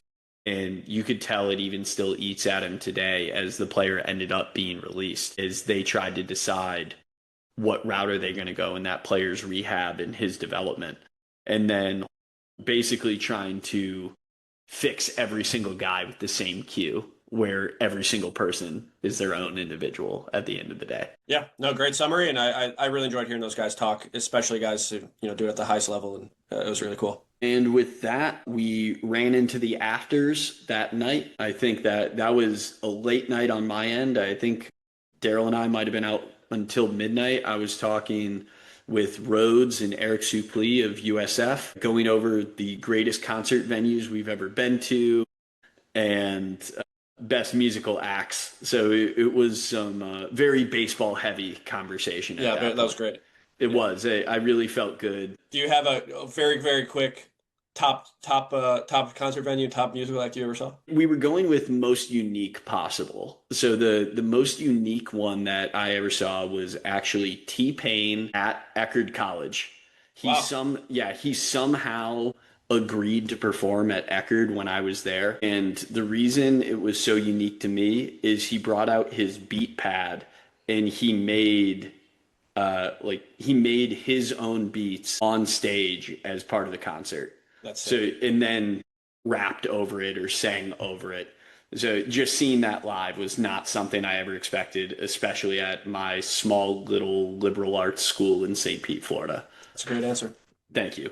And then Rhodes and Suplee both said like Five Finger Death Punch or Nine Inch Nails or some scary rock music that I have not really dabbled into. But with that, we can move on to Casey Mulholland in Winning with Workload. I think part two for him, as he did part one of Winning with Workload the year prior. And as acute to chronic workload ratio is near and dear to both of our hearts. Josh, I will hand this one back to you to get things started. Yeah, there's a lot we could go into here. I'll probably keep it pretty high level, at least at first. There are basically two main components of this for like a lot of workload management thoughts and then a few gaze tracking thoughts as well. From the workload management perspective, some of my biggest takeaways were kind of surrounded this idea of on-ramps. And I think on-ramps have traditionally been kind of cookie cutter depending on where you go, right? It's like, oh, okay, you start with a couple recovery days and you build up to your hybrid B days and you build up to your hybrid A days and you build up to your velo days. And I think something Casey mentioned, which makes sense, is that a high schooler and a Aroldis Chapman have probably very different places where they can start their on-ramp safely. And so kind of this idea of like, when you think about an on-ramp, the entire purpose of an on-ramp is getting you to season fitness or like a high enough level of fitness that you can throw bullpens and get high level training in. And so if we can speed that process up safely, that'd be fantastic. Something he talked about was basically building a ton of volume early in the on-ramp because the intensity is low, and especially for higher level guys, that high level of volume is going to give them a training stimulus. For the last thing we want is to like waste 2 weeks of the on ramp basically doing what a guy is already technically like built up to do. Like his throwing fitness is already at a certain level, even after a certain amount of time off. And so like we're basically like wasting our time. Like he's not even getting any training adaptation or training stimulus. So by increasing volume, we can essentially lead to a training stimulus for this guy, even though he's taken some time off. And you can monitor that like with Casey has his own way of monitoring fatigue. Like we can do it that way. But basically like building up this volume early, which I think is a pretty interesting idea, which would allow for a faster on ramp and like building higher chronic workloads much quicker.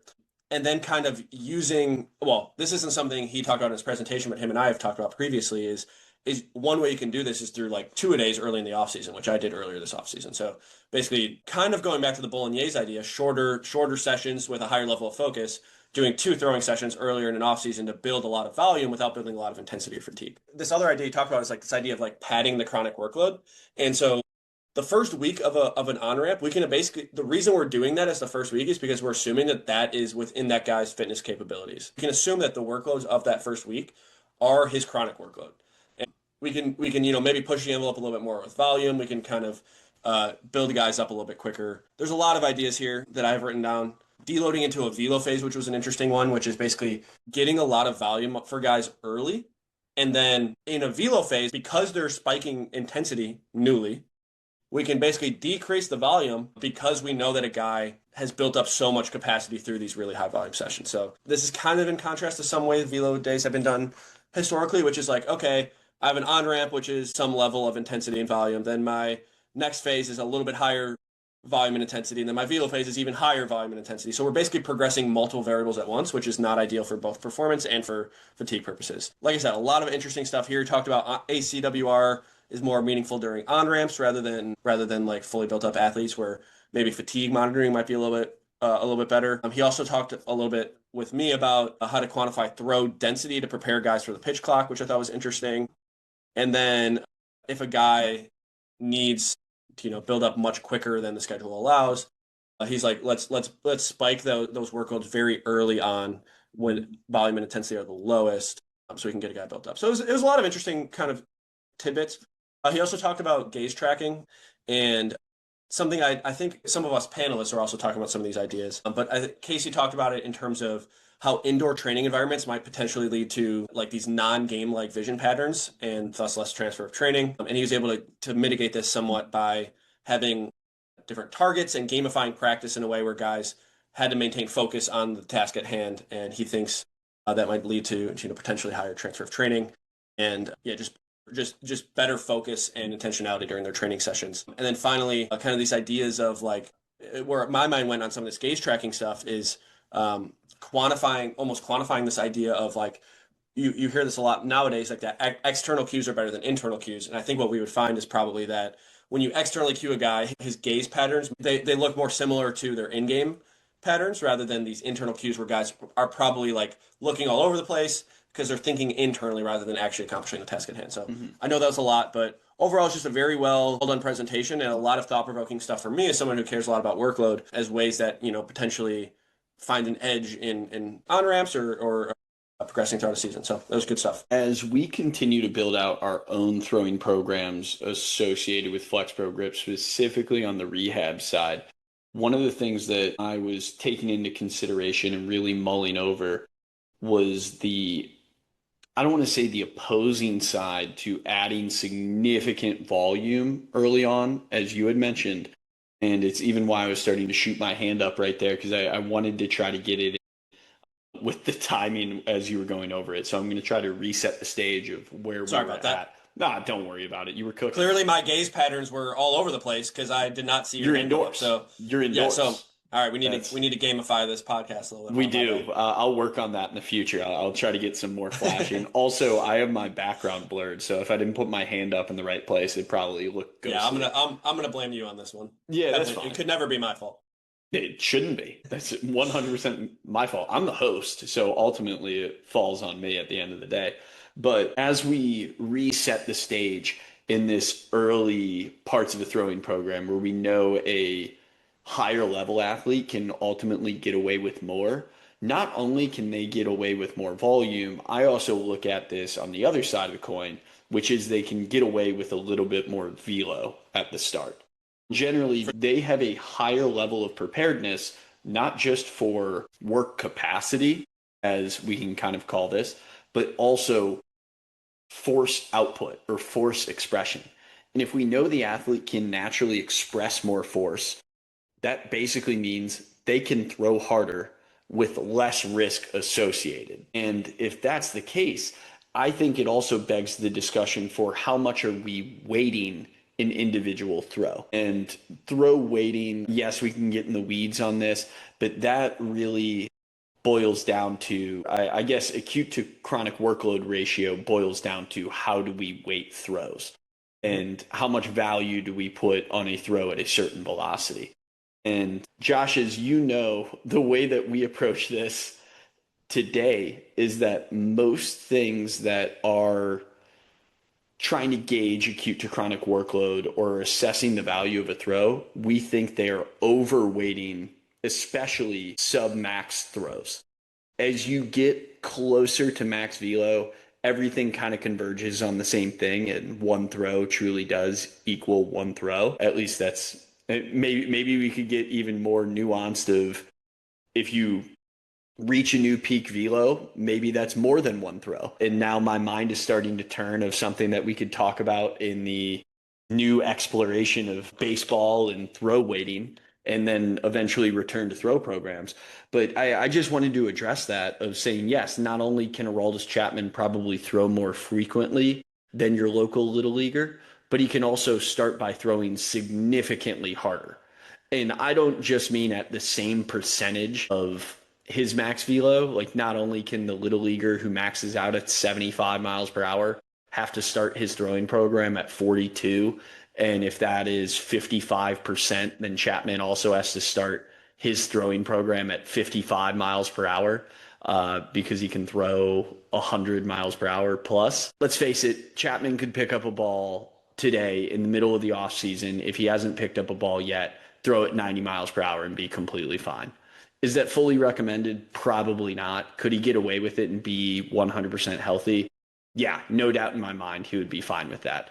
So I do think that is worth taking into consideration early on in these programs, that it is very important to recognize what you said. You probably don't want to be adjusting both dials at the same time, volume and intensity, but I wouldn't be as scared to peak velocity, or I guess put a little bit more emphasis on velocity early on. Or on the other hand, I wouldn't be concerned to push volume a little bit early on.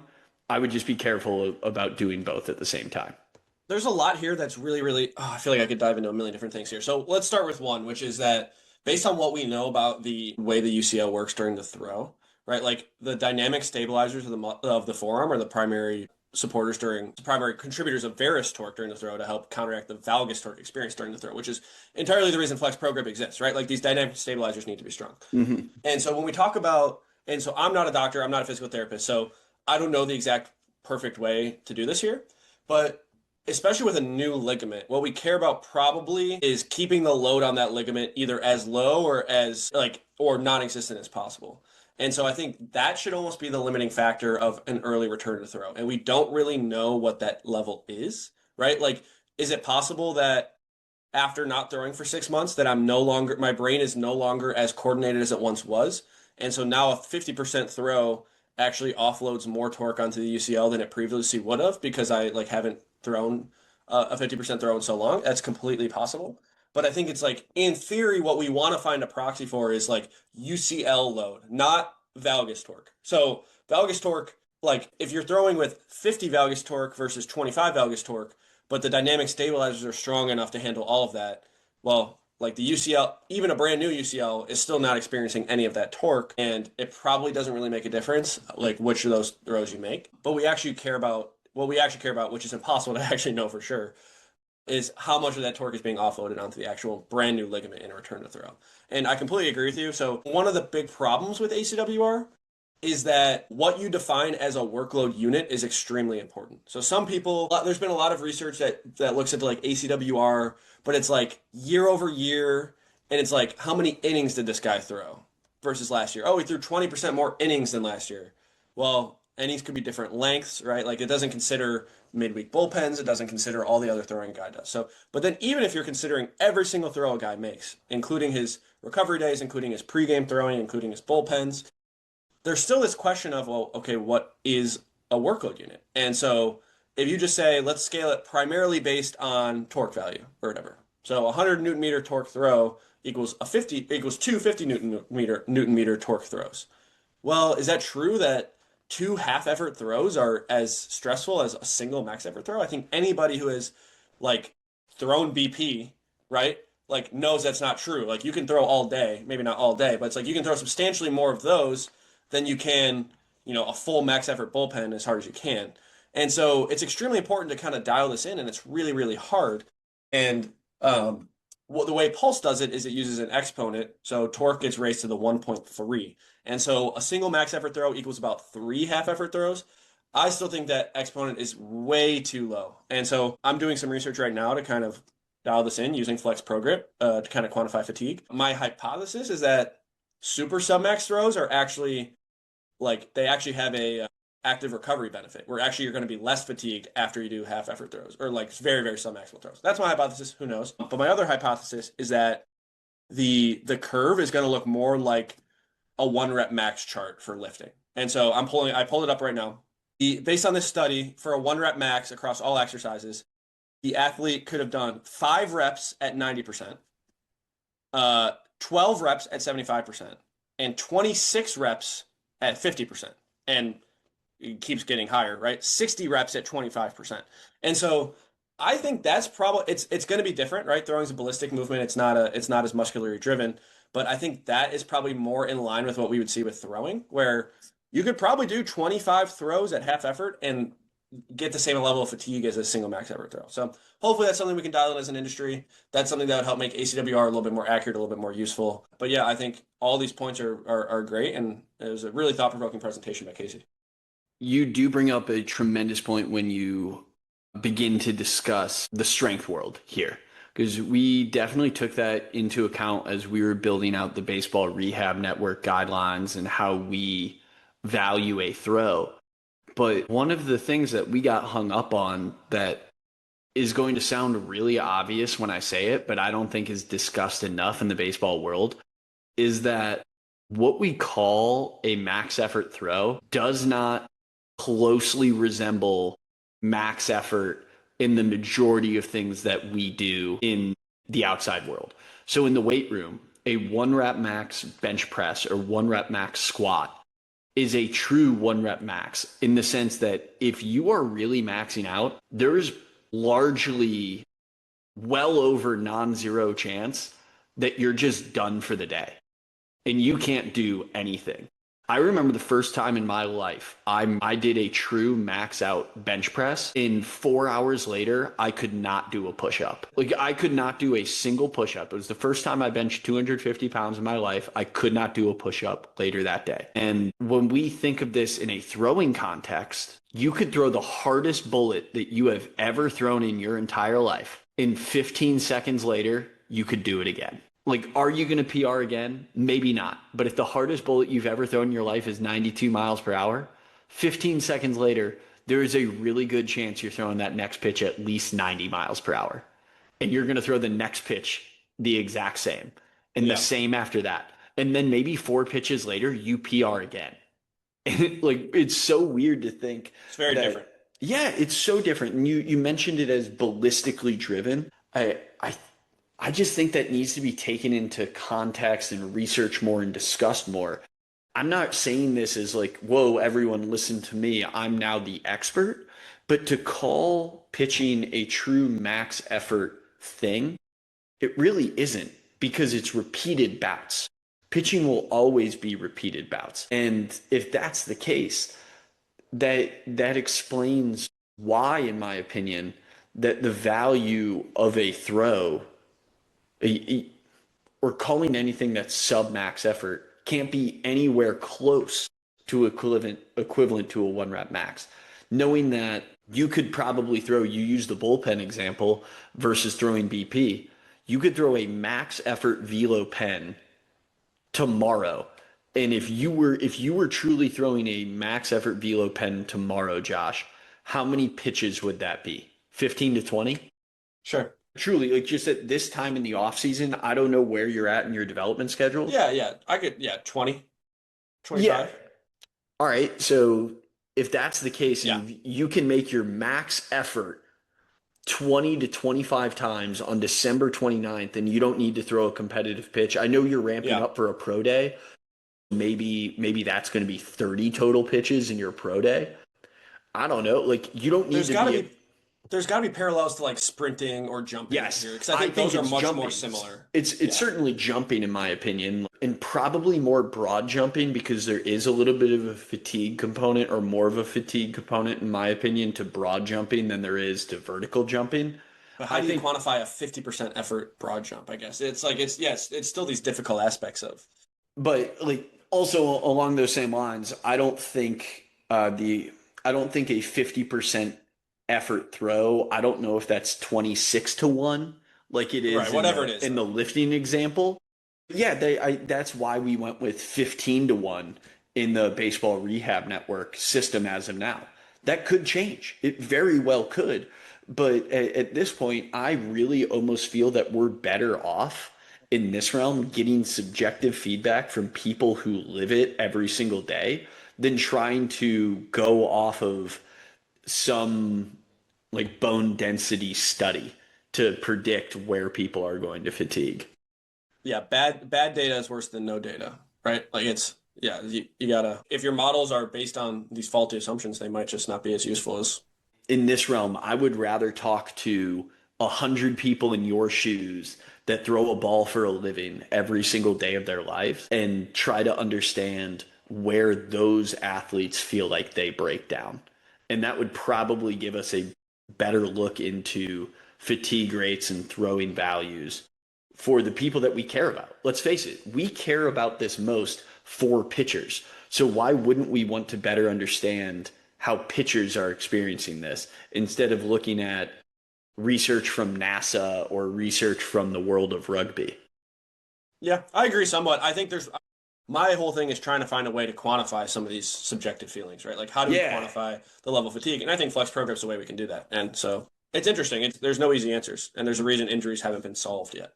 So re-anchoring this now back to Casey's discussion after we went on that long tangent. Casey, thank you for opening up the door for Hejka and I to go off on that little tangent there. But that goes to what he discussed of variable regulation. And I know you mentioned this, Josh, in your review. As you said, once we get to a point where we are built up, fatigue management or readiness testing is probably more valuable than the actual ACWR than an athlete might be working off of. And I apologize if I phrased that slightly wrong.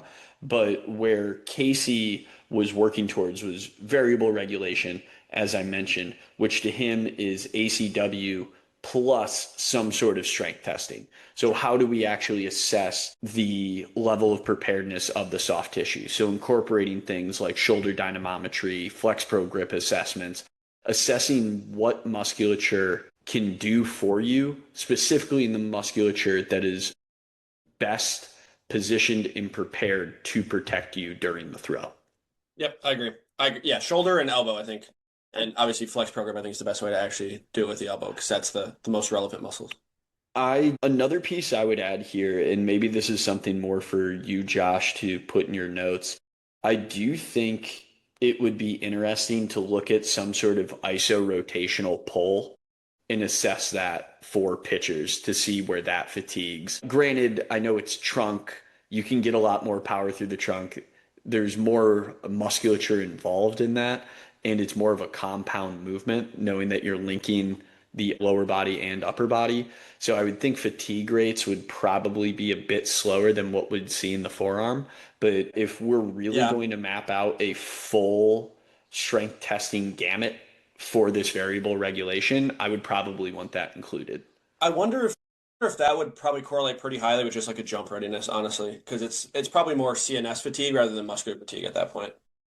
Potentially, like I said, you would know better than me. I don't fully know, but that's just my hunch there. But I could be wrong on that. So we'll add it to future research to be There done, we go. which then leads us to, I guess, a little bit of research that has been done up at Velo U with Nick Serio in the precision model, is what he called it. So I can do a quick intro here before dishing it off to you. But Nick Serio, the founder, president, and I guess lead coach, maybe, Dr. Nick, I apologize if I added a faulty title to your description, but I'm sure lead coach works just fine. Nick Serio was a D3 pitcher himself. He was a sidearm subby guy, Josh. I don't know if you knew that, We're but all over the place. yeah, he said he had to be, otherwise his career was going to end pretty quickly. Yeah, that's yeah, I feel him on that. But Nick's been running Velo U for a while, and one of the things that they have been looking at and what he presented on was kind of their take on what's kind of been popularized in our training world of developing a formula to better predict where an athlete's at, where they stand today, and how can we get them where we want them to go. I'll throw a couple data points at you just because Nick mentioned them. He said that their model had a 0.916 correlation to velocity, and it explained 85% of total variance, meaning that their system was relatively foolproof. Now, I will toss in there that a lot of this was probably addressed by the kneeling throw, or was it kneeling throw that they did? Which as he mentioned as well, he said that was the highest Yes. correlate by far, by far. Yes. And yeah, I wasn't trying to say this as like me poking holes of like, well, Nick could just boil it down to the kneeling throw. Nick is smart enough to recognize that the kneeling throw is without a doubt going to be the greatest predictor of velocity. But they know there's more to velocity and I guess longevity of a player than just throwing velocity, especially during a kneeling throw. There's also going to be different med ball movements to assess rotational capabilities, the force plate jumps to assess how you produce force, in what manner you do it, not just how much, but in what manner. So then they started bucketing guys from there. So I did find this approach to problem solving very interesting. I think everybody is always looking for somewhat of a hack to the system. And it's not like I'm trying to disparage this presentation or what Nick is doing by saying that they created a hack to the system. I think they did what we all chase in the science of athlete performance. What can we minimally do to assess an athlete, address the dials to turn them a certain direction to create the greatest potential for output possible, and then see what this leads to. And Nick's presentation modeled perfectly how they do this at Velo U. Yeah, so I'll go through the main categories he goes through. So there's four main categories. Energy potential is what they call the first one. And so it's based on an athlete's height and weight and their height to weight ratio. Energy production was the second one, which is based on the max vertical force from an IMTP pull. IMTP pull, that's like pin number or ATM machine. Sorry about that. That's a crime against acronyms right there. IMTP, max peak power from the CMJ, and then both as related to the body weight. And then in this category, they kind of profiled athletes as either force reliant or power reliant, depending on what percent of their total came from the IMTP versus the CMJ. There's also what they called energy transfer. So this is kind of the skill component, which is a 1 pound med ball throw, a 2 pound med ball throw, and then a 1 leg kneeling throw, which obviously you said the kneeling throw is the highest correlate to velocity on its own, which makes sense. You know, obviously being able to throw hard is correlated with being able to throw hard. But this is their attempt at quantifying the skill component of the throw. And then energy interference, which is arm care, shoulder strength, and then the strength relative to the body weight, which is kind of like a robustness rating or some kind of like how much are you actually prepared to handle this throwing. And so overall, I think it's a very well thought out like approach to kind of understanding where a guy's lowest hanging fruits are. And so like a guy like is able to produce a lot of force, but he can't throw really hard on the kneeling throw, or like he weighs 140 pounds, right? Like all these things, it kind of gives you an idea of where the guy's lowest hanging fruit are, which is I think a good process. What I would like to see is like a little bit better, or not, I don't know if better is the right way of saying it, but a little bit more involved quantification of the skill component of the throw. And so obviously I think Nick comes from a strength and conditioning background, so it makes sense that a lot of the model is based on kind of these strength and conditioning, different approaches to things. But so walking through kind of how we do it at Driveline, we have a very similar thing to the energy potential, but we do it a little bit differently, our model approach. So we basically, given an athlete's height and weight and age, we basically make a baseline assumption of what their velo should be. It's obviously not going to be very good, right? Like just knowing an athlete's height, weight, and age, we don't know exactly how good their velo is going to be. Given their strength assessment, we can then update this guess, right? So we say like, okay, guy's really strong, and he like jumps really high, so we expect his velo to be, maybe 3 miles an hour harder than our initial guess. And then given our mocap assessment, we can go even a step further and say, okay, based on how strong you are and like your height and weight and your age, like we guess that you can throw 87 miles an hour. And you go in the mocap lab and you throw 92 miles an hour. It's like, okay, we know your mechanics specifically are contributing these extra 5 miles an hour. And then we can break it down into different components of the mechanics, say like, okay, your arm action versus your lead leg block versus your rotation ability.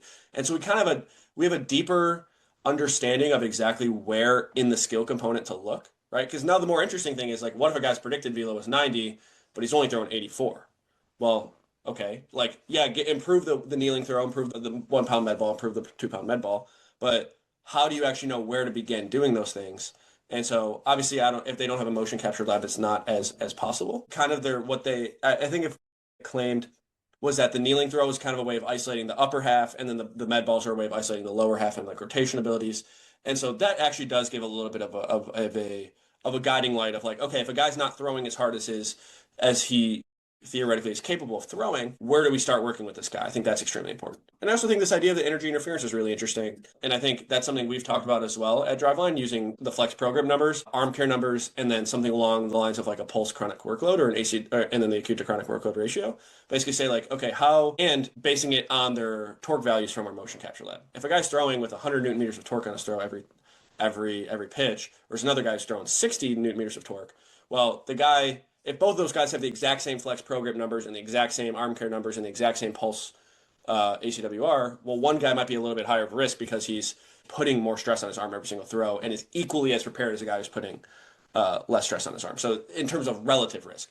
Now, in terms of absolute risk, that's something we'll never, ever be able to quantify, probably, right? But it's like, it could give a guy a good idea of like, hey, I really need to actually dedicate a lot of training economy on flex program, for example, because I am so underprepared for what I'm actually experiencing during the throw. And so all these things, it is very important to just have this like guiding light of like what's actually important and what's going to get you the most gains. For some guys that are very good at the skill, like yeah, you're just going to need to get better at the skill. But for guys who are good at the skill, but like maybe are really underdeveloped in the weight room and stuff like that, like it kind of gives you an idea of where to dedicate a lot of your time. So overall, I thought it was a very interesting approach. It's cool kind of seeing people out there like using models to kind of inform the player development process. So that's what I got. I will add one more piece here, and it is actually a callback to Chase Aldridge's presentation, which Chase's point was a player's history drives their outcomes. That was a lot of what we talked about of the nature versus nurture, what they've been through, and the way they think will ultimately guide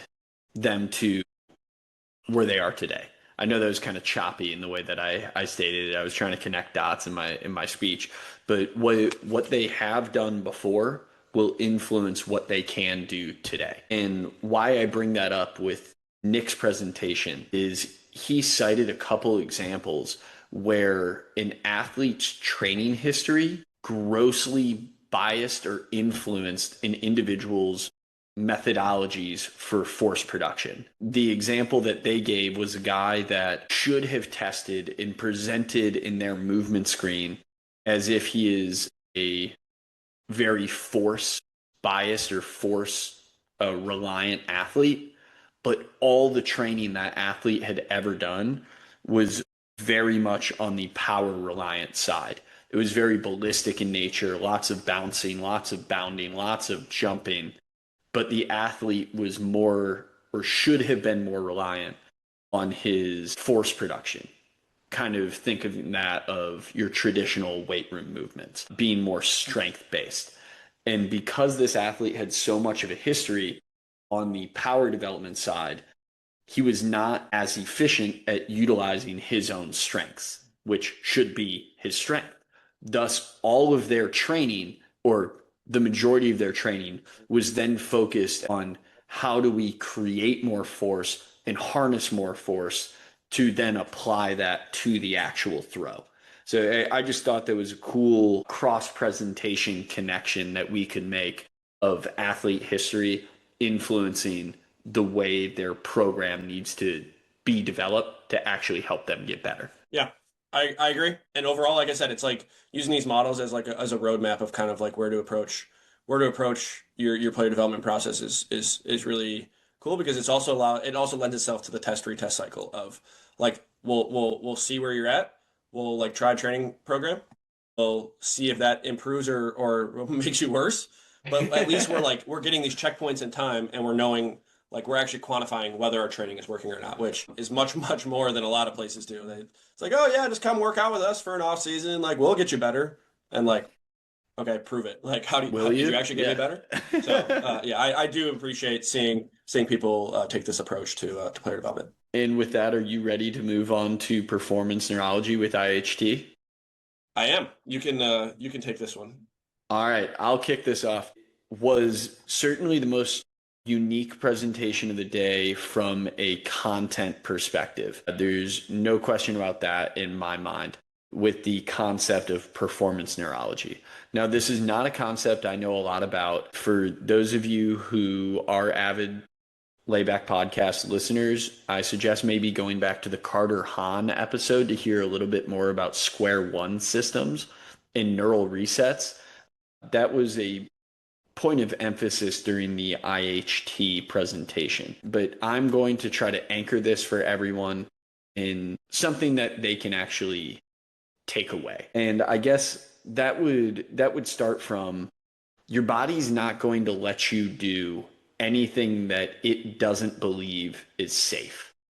If you have had an injury and that injury was while throwing a standard leather rawhide baseball, you are probably going to experience some sort of negative response when you try to throw that baseball again if you have not been desensitized to that action. Whether it is conscious thought or subconscious thought, this is something that you need to work through. And it is why in rehab, you can often hit road bumps, not just on the physical side, but also because of where you're at mentally as you work through the process.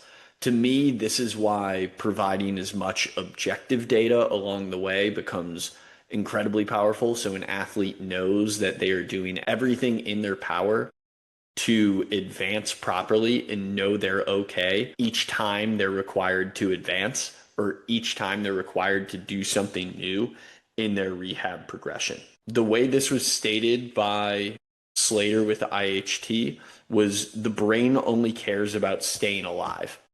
So if your brain's approach is always going to be reliant on safety, you need to ensure that your brain feels safe in whatever environment you are in. Now, they talked about ways you can address this with different exercises.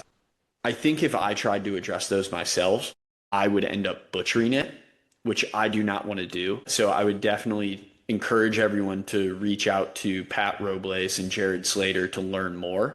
However, what I do agree with fully, and I'm more than happy to share my stance on, is you need to at some point dip your toe in the water and expose yourself in a rehab setting or in a performance setting to something that is either difficult or something that you haven't experienced before. We talked about this very much with the MLB panel. You can't just dive right in. As great as that sounds, and as much as we encourage people to jump right into something or they'll sink or swim and it'll all be okay, when we're playing with a player's life and their livelihood, each time they pick up a ball and each time they put on a uniform, taking the jump isn't worth it to me. I do think we need to slowly progress our way into the pool and test the water. If that's going to be the case, this calls for exposure to a stimulus with things such as impulses or things such as isometrics that can give you time under tension or give you low risk exposures to something that may have previously been painful or dangerous in your mind and show you that this is okay. I think that's a very gracious kind of summary and perspective. Honestly, I think from my perspective, I would have liked to see a little bit more peer-reviewed research, whether that's something they've tried to do internally, because they did make some very, I'd say, bold or claims that maybe are novel or maybe not many people have considered before. So I would have liked to see either some peer-reviewed research, maybe that they based their process on, like their different methodology for using a certain type of exercise or certain type of thing, or even some like internal research that they've done at their own facility. Like, hey, we had 30 athletes go through this. These are the outcomes that we've seen. I think they had like a one specific athlete example, but like if the system is truly beneficial, I think hopefully that would be shown through in some of the peer-reviewed research that hopefully they're conducting and being able to produce. Because I know a lot of the time, not to say a lot of time, but I know there's been systems in the past that are kind of I think back to like the power balance bands at the Dick's Sporting Goods when they put you on a power band and like, oh, your balance suddenly improves. But it's a lot of times, it's very nuanced in the sense of like how exactly are they manipulating you to get you to stay balanced. But then oftentimes it's like there's even research even outside of like the fraud category, like power balance. Like let's say a well-meaning physical therapist is like, okay, I want to help increase your range of motion. And so first I walk into the building, I just out of my car, and he or she gives me an exercise. And, I go do this exercise and they test me before, they test me after. It's like, oh, your range of motion increased. Well, oftentimes what also increased my range of motion is just going hopping on a bike for 5 or 10 minutes and like getting my blood flowing in my body, right? So these very well-meaning people that like think they're actually like doing, like impacting people, oftentimes it's actually caused by something else. So I think that's really important to have peer-reviewed research that has controls and like basically says, okay, like if we think this works, let's actually come up with a way of demonstrating that and like producing evidence. So I hope that's something that they're doing and coming up with evidence for their methods, because I think that'd be awesome to see, like if they find evidence supporting it. Something I'm going to push back on a little bit. I don't know if pushback on is the right way of saying it, but I do think there's this almost a misconception that the mental and the physical side of things are two distinct things. But I think in reality, there's a much more significant interplay between these two elements where what's happening physically is affecting my mental and what's happening mentally is affecting my physical. They're very, very tightly connected. And I think one example of this that comes to mind immediately, there's a study where they asked people to estimate the height of a hill, for example, or like the steepness of a hill. And basically people who weren't tired, and then they had people like go run up and down the hill a bunch of times and they were really, really tired. And they're saying like, well, how steep is this hill? How high is this hill?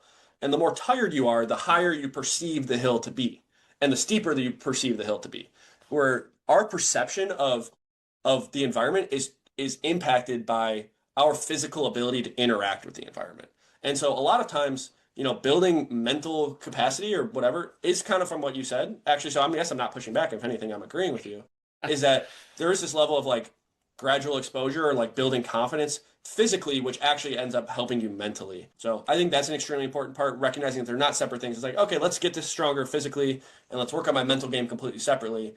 They're very closely related. And my perception of things in terms of like what I'm afforded to do in my environment is going to be drastically changed by like my mental perception of the environment, and my mental perception of the environment is going to be drastically changed by the physical affordances I have in that environment. I'm going to continue on a tangent a little bit here, getting a tad bit away from the actual performance neurology presentation. Granted, I do want to address, you made a tremendous point about the research. If I was going to make any recommendation coming off of this to Pat and Jared, is find a way to, whether it's in-house, it does not have to be a clinical trial, but if you can just present on a larger data set, I think you are going to have a ton of people that are all over this. There's no question to me that this nervous system piece of performance is widely untapped and certainly presents a blue ocean if someone can get into it. There's a lot that we all can learn from in this world. Don't know a lot about the nervous system myself. You think about all these nervous injuries or ailments that affect pitchers and players on a daily basis. If you can address that and it can come from making the brain feel safe, that's amazing. Even if it's just a small percentage jump in the right direction. So I would definitely encourage the guys at IHT to get into this. And it sounds like they do have enough subject matter to do it. They have enough athletes, they have enough teams. So guys, definitely get into it, please, because I do find what you're doing interesting, but we are a data-driven world, and I just would want a little bit more hard data on it. Now, the tangent I was going to get into, Josh, I think will be up your alley a little bit. From what you were discussing with the hill, I think that can be simply defined as people should do hard shit. If you don't do hard shit, you don't know what you're going to be prepared for. At some point, you need to do hard things in your training. Now, if that's a 2-minute split squat ISO, I don't know if I'm going to be the one that recommends that, or a 5-minute split squat ISO like the IHT guys recommended. I mean, that's crazy work. If you can do a 5-minute split squat ISO, you can probably do a lot of things just for the mental fortitude that comes from that. Think about running marathons. Like, yeah, there's a massive physical component to running a marathon, but I would probably argue, granted, this is a guy who's never run a marathon in his life, but I've run 12 miles before, and I did that accidentally. I went out trying to go for a run, and I just kept going. And I looked down, and later I found out I ran 12 miles. It's the most I had ever run at a single time in my life by 6 miles. I doubled the most miles I'd ever run in one run. Like I didn't build up for it. There's probably people that argue that's just entirely dumb, and maybe it is. But I was in a place mentally that allowed me to do this. That's one of those things to me that a lot of times you don't know what you can do if you don't try. Like a lot of people put false limiters on them. And where I'm going with this and where I'll probably turn it over to you is then maybe the dangers that potentially come with wearables like Whoop or Oura Ring, where people put false constraints on themselves because something told them that they're not optimally recovered. No, I couldn't agree more. And I think the key insight here is that the game is hard. And so like even outside of so like even in a personal setting, I completely agree with you. But especially in a performance setting, like if we're saying, oh, the game is very dangerous and uncontrolled and there's all these stresses and all these things that happen and we never actually experience any of those things in a safe, controlled environment of training, like what are we doing? But even the idea of wearables, it's like, okay, well, I have a bullpen today, but my Whoop said I didn't sleep well. Well, guess what? In season, I'm going to have to pitch on no sleep, so I better fucking get used to it and go practice it right now. I'm sorry, I don't know if swearing is allowed on this podcast. I said shit 3 times in my answer to you. Okay, so it's like, I at some point you just gotta like go be a dog, right? And so if you're never training, if you're gonna have to be a dog in season, and you're never training to be a dog in the off season, well, what are you doing? Once again, what are you doing? So I think I could not agree more. I do think there's a level where at some point you just gotta like push yourself. I personally use the wearables for more of like long-term trends tracking and like not necessarily on a day-to-day basis of like, should I affect my workout today because I didn't sleep well last night? Like, no, like at some point, like we're trusting the progressive overload of the actual training plan. And like, yeah, maybe have a big life stress that comes up. Maybe I can modify from that. But like, because I got like one poor night of sleep, like, yeah, probably not. I know I brought us out on a tangent, but we might have already kind of given our closing thoughts on IHT. I think it is an interesting platform that these guys are standing on with performance neurology. It's something I would definitely like to hear more about. I remain inquisitive with everything in this realm, especially when it comes to training the brain and training the nervous system. So, guys, Jared, Pat, please, the more that you guys can research, I'm going to be all ears. I want to see it. I want to read it. I want to hear about it. Anybody that is trying to push the industry forward, I support. Yeah, no doubt. And we obviously don't have all the answers. And I think anytime there's like these new ideas that come up, like I'm always open-minded, especially if there's evidence that backs them up. And obviously, until then, we can kind of like, okay, if the underlying mechanism makes sense, and I don't know enough about the underlying mechanisms with the brain aspect to know if they make sense. If the underlying mechanisms make sense, then, as we're waiting for some of these peer-reviewed research, it can be like, okay, like that's something that maybe I think is true, and then maybe the research proves us wrong. And it's like, okay, well, is there another way that this mechanism actually can affect change in a certain way? So, but regardless, I think it's like if the truth is on their side, like then the research will be as well. So I'm looking forward to hopefully seeing some stuff come out of IHT in that regard. To round things out now, Josh, how'd you feel about everything as a whole? Because that does it presentation wise. Well, clearly I was mentally stimulated considering we talked about it for 4 hours together. So I honestly came away from the weekend.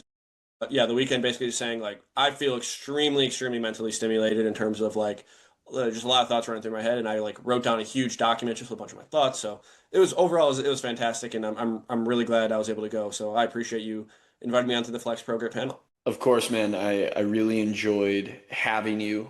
Of course, getting to pick your brain, spend a weekend with you, and now debrief everything. This is just an extension of our car ride, I guess, to and from Winston-Salem back to Charlotte, a little bit on the plane as we tried to watch the Lions. And I actually think they won. No, that was the Rams. They got beat, unfortunately.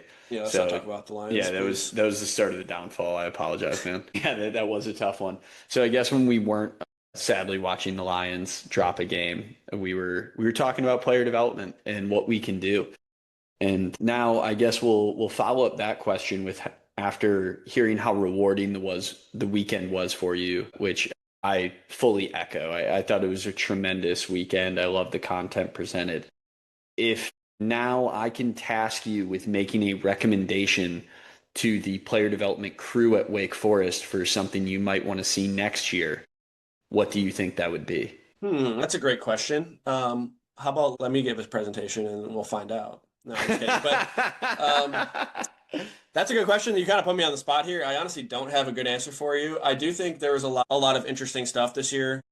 I actually kind of like some of these ideas of like some of the things that Chase Aldridge talked about. I would like to see maybe some of those ideas applied to practice design a little bit. So like obviously I think the ideas themselves were really thought-provoking and extraordinary, but there wasn't probably because of the proprietary information of the Dodgers, right? Like it's the Dodgers ideas and practice designs and stuff, but I would like to see some presentations potentially on how you can actually impact practice, impact training based on some of these concepts. I know there's a group Transforming Basketball that does some really interesting things on the basketball side in terms of building really cool training environments. Something similar to that on the baseball side would be really interesting. I know my good friend Garrett Baker, who's a pitching coach with the New York Mets, he's very close with Alex Sarama, who founded Transforming Basketball. So I think someone like Garrett would be a great guy to have a presentation. But yeah, I think this just kind of exploring some of these ideas of motor learning rather than just like maybe higher level like ideas of player development, diving deeper into the weeds of like motor learning and how people actually learn a skill, or like is learning a skill even a thing? Can skill be acquired? But kind of these ideas of more in depth, I think would be fascinating for a lot of the coaches there.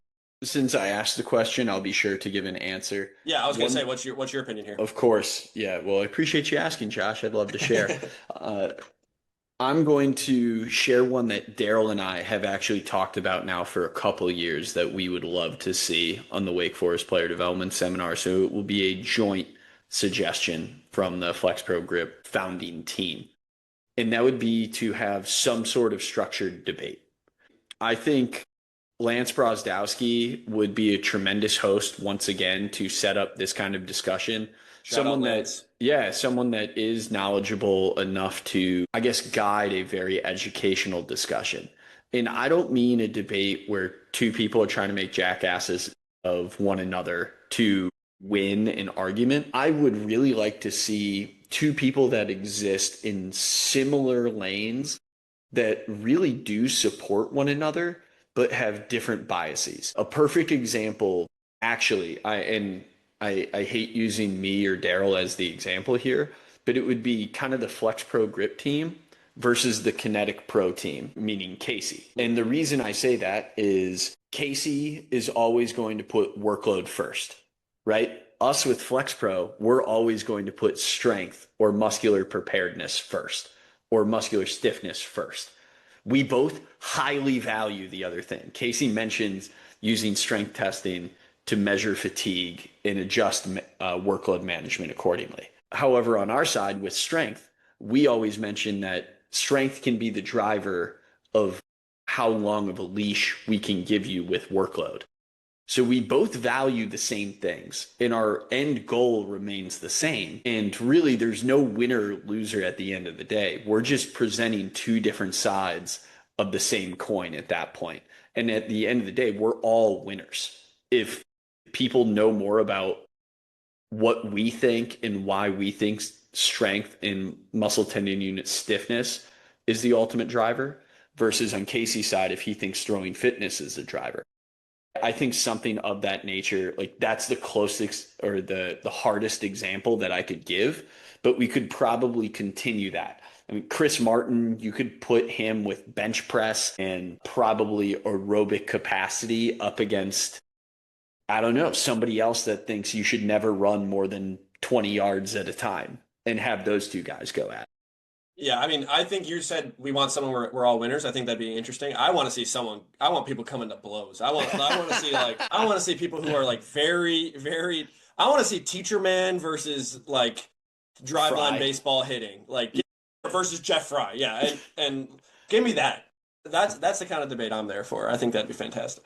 I mean, yes, from an entertainment value, that would be I think insane.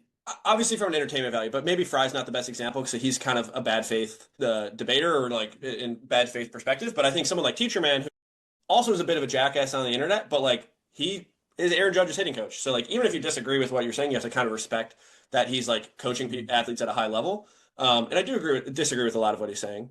And I do think there's probably some value in some of the stuff he says. So I think someone like that, who are like maybe people who are very well respected in different, very different lanes. I think Doug Latta versus like Travis Fitta. No, that's another one that would be, I think, very interesting. Yeah. I think that'd be cool. I think that would be great if we could get some sort of debate stage going. And of course, it doesn't have to be every presentation as much as I would enjoy that. Give me one or two. Give me one or two for the weekend. Maybe one debate on Friday, one debate on Saturday. And then you have a panel, whatever, right? Yeah, you can replace one of the panels.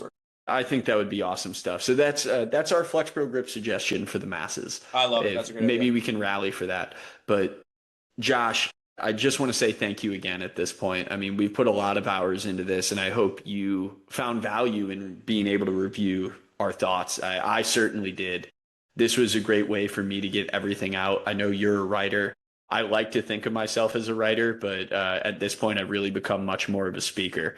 And I appreciate you sharing this time with me, not just last weekend or I guess a couple of weekends ago now, but a few additional hours recording a podcast. I'm gonna end with one more thing, which is I was reading this idea recently that like large language model ChatGPT summaries of things are never actually going to replace like reading through something, right? Because the actual important thing isn't the knowledge itself or just like memorizing what you hear in a summary, but actually wrestling with an idea in your head for hours and hours and hours. And so being able to wrestle with these ideas with you for 4 hours and like the many other hours I spent thinking with it myself, like it's helped clarify some things for myself. It's helped me maybe have some other ideas or tangents that I wouldn't have otherwise gone on. So I think it's very valuable time to kind of like spend reflecting and talking about these things. And as I offer one last response to a comment of yours, if I can now digest that and share the way that I approach it, it's what I have said to you routinely now coming off of that weekend.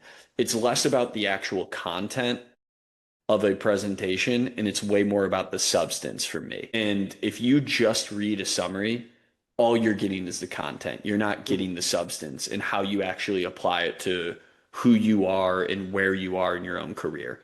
And by going to things like this and putting yourself out there to have these conversations, and giving yourself a chance to admit a lack of knowledge to bring in more, I think gives you the opportunity to figure out what you're missing and where you can apply new things.